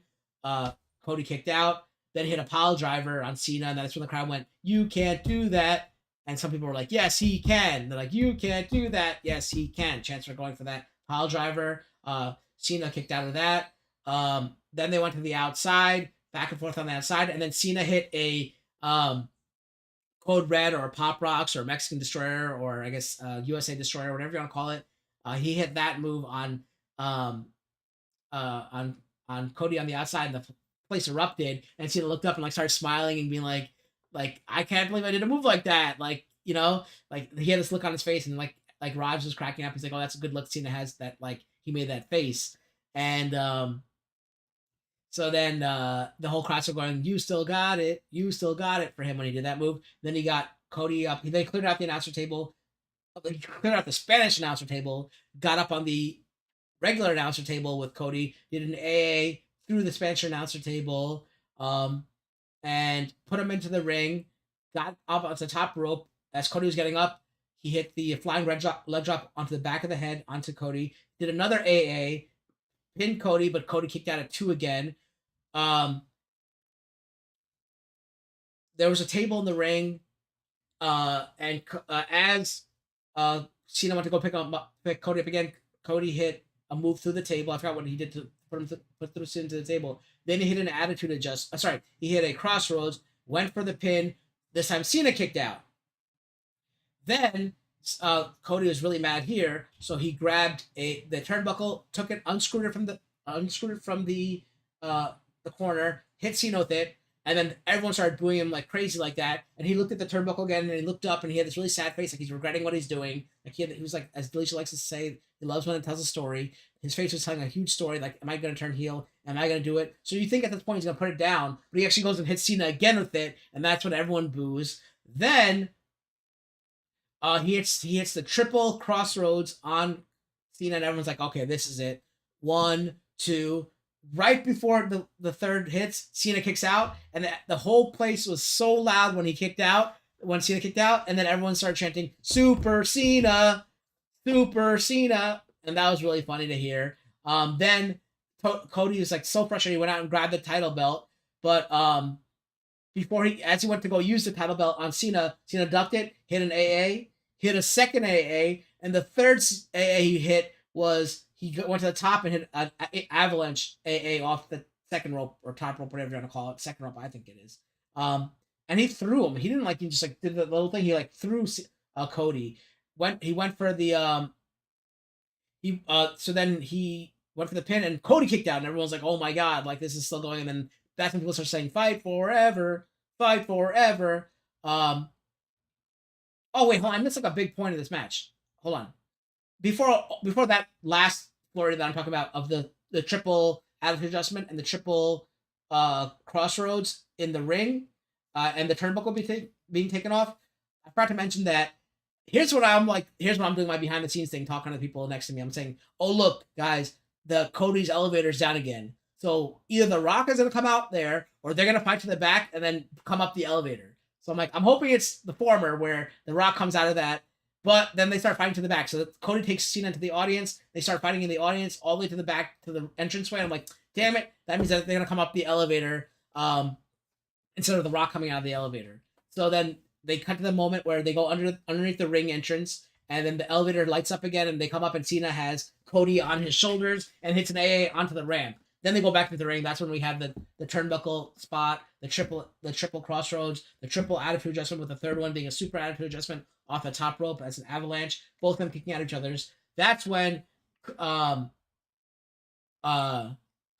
Cena is about to take him up for another avalanche AA, but he sets up a table first so he can attitude adjust him through the table. Instead of that happening, Cody reverses it and kind of takes him into a face first, like DDT, through the table, then hits a crossroads, and then he gets the 1, 2, 3 for the win, much to everyone. People still pop though, which I don't get. Everyone's booing Cody all night. Now they all love Cody again. That's why I hate fickle fans like that. I was so upset. Actually, this one girl that was in the suite with us was the suite owner's son's girlfriend. She came all the way from Virginia. When they heard they had a ticket that morning, she took a train and rode up from Virginia just to see Cena's last match. She's wearing a Cena shirt. She started crying the second that he got pinned. She was so upset, and she was older, she was in her 20s, probably 20, mid 20s, early to mid 20s. I don't know whatever else she was in college basically. So, and she was really upset about it. So maybe late teens, early 20s. She was crying about it. That's dedication to someone you like, coming from Virginia that day on a train when finding out you have a ticket to see the guy your favorite wrestler, last match that you'll probably ever see of him, in person, I should say. Maybe, who knows. But yeah, that was pretty that was I was upset. Like, I mean, I don't like Cena, but I sure as hell don't like Cody. So seeing that happen, and like hearing fans pop for that, even though they were booing him all night, I was pretty upset about that. But what can you do? Um, yeah, and then I'll talk about what happened afterwards. But Delisha, what do you think about the match itself? Yeah, I agree with everyone else that this was the match we should have gotten at Mania. But I'm glad we got it because it was bananas. But yeah, I don't know about the decision of the the outcome. I mean, I'm a big Cody fan. But I pretty much thought Cena was gonna retain for a little bit more. I think it's because of the random I'm gonna turn face again um um deal that they did. Like you said, it did happen like out of nowhere, like as if he got the arcade old sense back into him. But it's just like I don't it didn't truly make sense to me. And I thought, but I think everyone thought, oh yeah, he's just playing up Cody, and then he'll still be a heel at some point during the match, and he'll go back to his heel ways. And no, I mean he was gonna get cheered regardless because we all know this is like his last um stint as being like a full on wrestler. He may come back for appearances, but as far as like wrestling, he tells us this is the end. Um, but so yeah, it was just that's where like I'm having a little bit of issues with. It's just that I creatively how it was written. I'm just like this doesn't make sense. I mean it does make a little bit of sense when we get into it later about why he might have dropped the title, but as far and while why he turned face, but it's just yeah, that part I'm still wrestling with how I feel about it. No pun intended again. But I I'm hoping this does get us one step closer to a heel Cody, but I'm not holding my breath for it just now because he's such a big merch seller, especially with the children, and they don't tend to turn those people heel for a while. So we'll see. But I feel like Cena's shirt sold even more now that I guess it's his farewell run, even when he was a Yeah. heel. So I don't like Cena, Well, but also because they were booing Cody Smith, I thought we were gonna get that.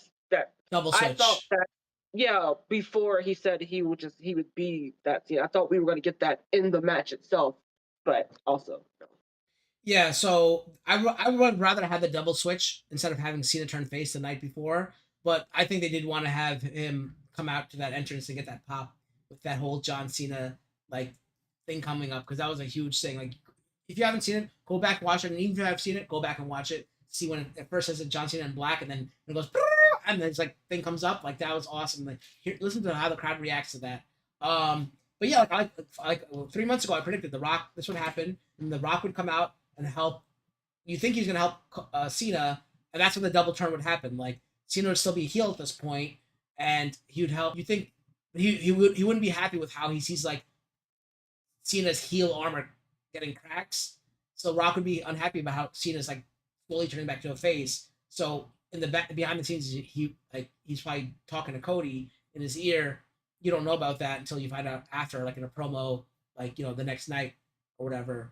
But like the Rock would come out at the end and screw Cena and help Cody, and Cody sells his soul to get that title back. Or it could have been better if I mean, I'd rather have seen Cena, Rock last night, but if Cody lost at SummerSlam and they had one last match in December or whatever, and that's when the Rock helps Cody come over because the Cody tries and tries and cannot defeat Cena, and then he's the Rock's help to do it. But I guess they just want to keep them both faces, and that's how like the story went, and I wasn't happy about it. But I guess we got to go with what they went with. But that's not how the night ended because after that happened, Cena did present the championship to Cody, passing the torch kind of thing. Gave him a hug. They hugged a lot, and then he helped him raise his hand and say like you're the champ. And then, you know, then Cody went to the corner. Cena went to the corner saying like I'm done, like I'm tired. And then Cody brought him back to the ring and raised his hand saying this is the best of all time, like this is the GOAT. And yeah, then that's pretty much it. Like then Cody leaves, and then Cena's music hits, and he's like, "Oh, did Cena's music hit?" Yeah, I think it hit. No, I think everyone's just saying thank you, Cena, and then all of a sudden you hear another music hit, and that is of Brock Lesnar making his return. Brock Lesnar's music hits, the place goes insane. So I didn't get The Rock, but I got The Brock instead. And Brock Lesnar came out looking huge, had a cowboy hat on, had his leather cowboy vest on, took off his vest, took off his hat, came into the ring. Cena went to go clothesline him. Brock ducked underneath it, put him up in an F5, hit the F5, screamed a little bit and left, and the fans went crazy. And then I don't know what you saw. I think it went off the air after Brock hit the F5 and rolled out of the ring, right? I guess technically, officially, but of course, like I said before, they kept it up. Did they show Cena leaving too? Mm-hmm. How much did they show? I think all because I remember the music hits and he kind of like cues it's like no. I want to hear them, right? Yeah. So and then he walks up to the top of the ramp, which I think you see, and he turns around and waves. And then then he goes to the entranceway, like where the doorway is for them to come out of. And he stops one more time. He goes, "Get your cameras out one last time." He makes a symbol. I don't think they showed that part, but he makes like a camera symbol. It goes like one last time. And he does a salute, and then everyone takes a picture, and then he leaves. And it was real. What do you think of Brock's return? Yeah, I wasn't expecting it. I was like you. I was expecting The Rock, but I knew something was gonna happen because I mean, of course, you can say make argument they were just gonna let him just get his flowers, so to speak. But I was like, this is WWE, and this is what they like to do. So I knew something was gonna happen. Again, I was anticipating The Rock, or it could whatever, and that I completely have forgotten about Brock's existence. And then everyone's like awing about him coming back out, and meanwhile I'm just like, what is his skincare routine? And I was because it's like he looks younger than when he did when he came back, but then I realized it's because he's like more trimmed, shaven, and cut his hair a little bit. So a hairstyle really can make or break your face sometimes. Yes. But he looks great, and I was like, okay, this opponent again makes sense. As another big rival of Cena. They came up together in OVW, had plenty of matches throughout their respective time in WWE. And it's very similar to, I think John had either retained or had just won the title, but I don't remember if it was on Raw or a pay-per-view where same again, he's taking in the crowd admiration or doing something, and then Brock music hits. So it was just kind of like another play on that. The Raw after the WrestleMania I went to 29, when John Cena beat The Rock for the championship. The next night, the fans already knew Lesnar was coming back. They're like, "We want Lesnar," and the John Cena even acknowledged, goes, "You guys are really smart, aren't you?" And then all of a sudden, like Brock Lesnar's music hits, and that's when they get that famous gif of the fan going like, "Ah," like that. And that's like now on Twitter. So yeah. But yeah, they're gonna probably have their feud and end it eventually, and that's pretty much how it's gonna go. So that's where I was saying. I guess with that happening, I guess that would be why they wanted him to be faced so soon. Because I don't know because the fans are gonna cheer Brock regardless of what's gonna happen too. So I don't know, and I guess them two don't need a title belt feud either because everyone like people know their history, and if you don't, they're gonna show you their history anyway. So and like Brock doesn't even abide by face heel things because you remember when he was supposed to be the heel against Cody, but then he broke character after the match and shook Cody's hand. Like it's the same thing. So hi. Did you see John Cena? Yeah. And Cody. Yeah, she only knows John Cena, Cody Rhodes. Well, she better start battling with The Rock because well, she hasn't seen him enough on weekly television, and she knows how she knows to do Seth Rollins. Whoa. She knows, and she knows Shiv was doing that all night after like Seth Rollins cashed in, like, and the fans were singing that song. Shiv was singing that all the way home both nights. He loved it. But yeah, so this is like I said, like Rock's doesn't matter if he's a heel or face. I think it would have been good to keep Cena.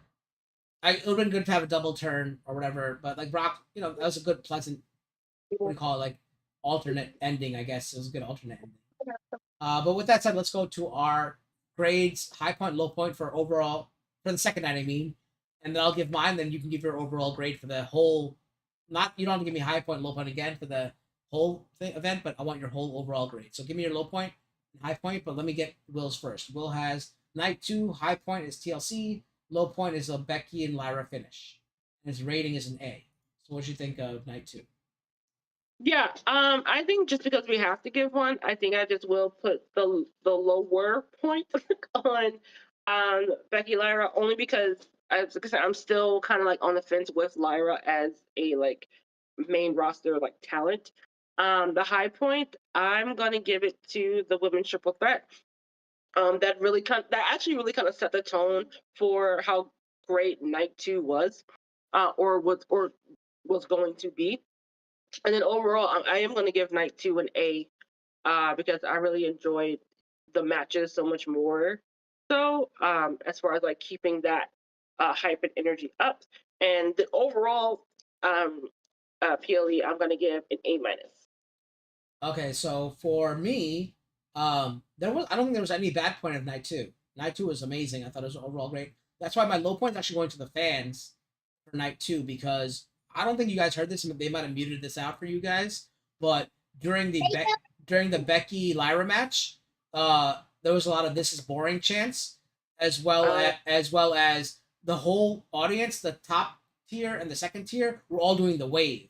And if you didn't continue the wave, the chants would be like, you suck to the section that didn't do the wave. Then they started again, and then when it went all the way around, then you hear a big like pop, and everyone would go crazy. So no one was focusing on the match; they were all focusing on doing the wave on the top two tiers. So I give it to the fans for taking away. Like back when they used to do it in some time before, it was a beach ball. They used to go during the women's match, and they do that. This time it was the wave, and like you probably heard like some pops, and they happened to be for the wave. It wasn't for the match because no one was watching the match in the top 2 tiers. So that kind of sucked. Yeah, that does suck. I'm gonna give it to the fans because that was a good match. I thought it was a good match. My high point is definitely the Cody Cena match. That was amazing. That's the WrestleMania match they should have had. There was a lot of they did everything. Good wrestling moves, good like destruction moves, all that kind of stuff. Using weapons well. The only thing bad about it was the finish. I think that was the only bad part. Brock coming out was awesome too. So the second I would give it an A+, and my overall grade. So I had A+ first night, A- first night, A+ second night, A- first night. So overall A grade for SummerSlam. And that I not just because I went there. Like I think my grade is a little bit boosted because I was in the atmosphere and hearing the crowd, which is different from what you guys heard. But it was great. Like I also said, the crowd did take away from my rating. It was one of the low points for the second night. So, but like I said, it didn't take away the rating of the pay-per-view because all the matches were great. Yeah, I do have some questions for you though. yeah. It's still about SummerSlam. Do you like it being one? Do you like SummerSlam being 2 nights, and do you want them to do that to the big four, So and also, did you like the start time of it being at 6 and ending somewhere in that 9 o'clock hour? yeah, so we actually talked about this on the way out. We like it just being on Saturdays, but it was nice to have a 2-night pay-per-view for us because it was like a cool experience. I know people have work the next day. So the second question is, it's good that it started early and it ended around 9:30 because then people can get out of it. People even left before the main event, which is crazy to believe for both nights. They left before the main event. Like the people who are not wrestling fans, like the people in the suite who are not wrestling fans, all left before the match ended, before the main event started. They watched the entrances and then they left. But yeah, I like that it started early, but it didn't matter to us because it took us an hour to get out of the parking lot, like I said. So especially the second night because we had 60,000 people the second night. So, but yeah, it was good. I would like the big four to be 2 nights, but maybe not. Well, I guess Royal Rumble because then they can have women's one night and men's the next night. I guess that makes sense and make it longer. But I still like just having it on Saturday. Just make it WrestleMania 2 nights. That's what I think. Yeah. I kind of feel the same. I had forgotten that it was starting at 6 because I got so used to that 7 p.m. start time. But I do like it, especially on a Sunday, ending around that 9 o'clock hour. Especially when you got kids to put to bed and stuff like that, and work the next day. If they just keep it to Mania and SummerSlam for now, I think I'd be okay with that. I don't.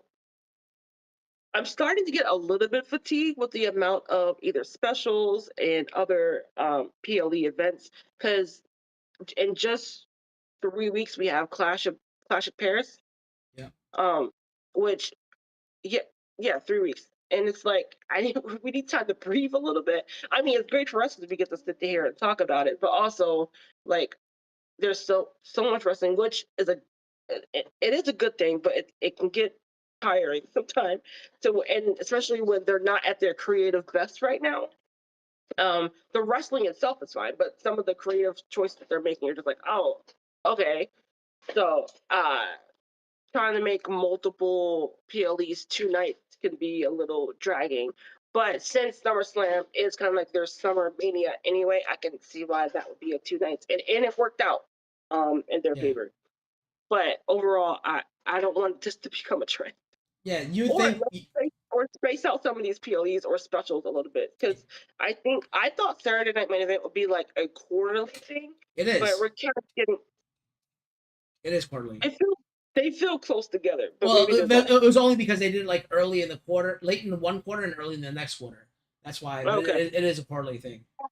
But yeah, I was gonna say, I kind of want to bring this up. We'll touch back upon it when we get to December. But think about it like this is. Do you think this is like you kind of touched upon it earlier, saying like we don't answer this now, but we'll come back to it in December. Do you think this is the end of Cena? Like you said for matches, you said yes, but maybe he'll make a special appearance, like to host or something like that's what you're saying. We'll come back to that, but keep that in mind for December. Hopefully, we'll remember that because I have something to say about that when we get to that. But yeah. So go ahead, Delisha. Where can we find you and anything coming out? At the moment, you can find me trying to stay alive, basically. No, but I have a channel, Delisha Renee TV, that is YouTube and Instagram, although it has not been very active, because I've been dealing with some health issues and also just trying to parent 2 young children and keep a full-time job. It is exhausting to try to film content and then edit that content and then upload it. I really thought I could get something out by the time we were doing this stream, but that didn't work out. And also, I said last stream, like my laptop is out of commission, which is where I edit my videos, because I like having that bigger screen to do that on. But I'm still wrestling again, no pun intended. I'm still grappling with if I want to continue doing content or I don't know what I want to do, honestly. If I'm being very transparent, I don't know what I want to do, because life is just very overwhelming right now. But as things develop, I will keep people informed, especially after our streams.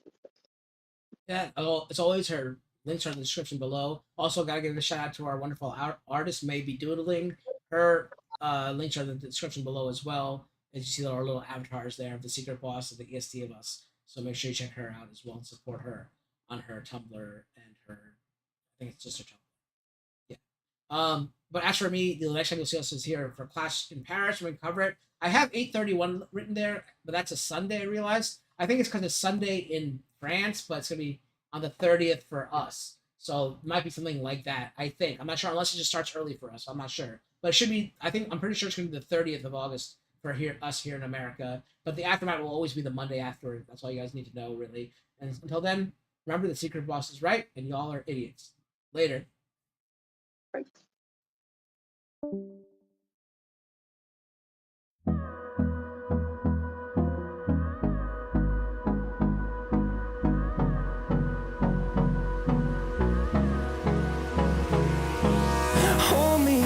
Till I get up, time is barely on our side.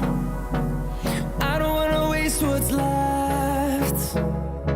The storms we chase are leading us.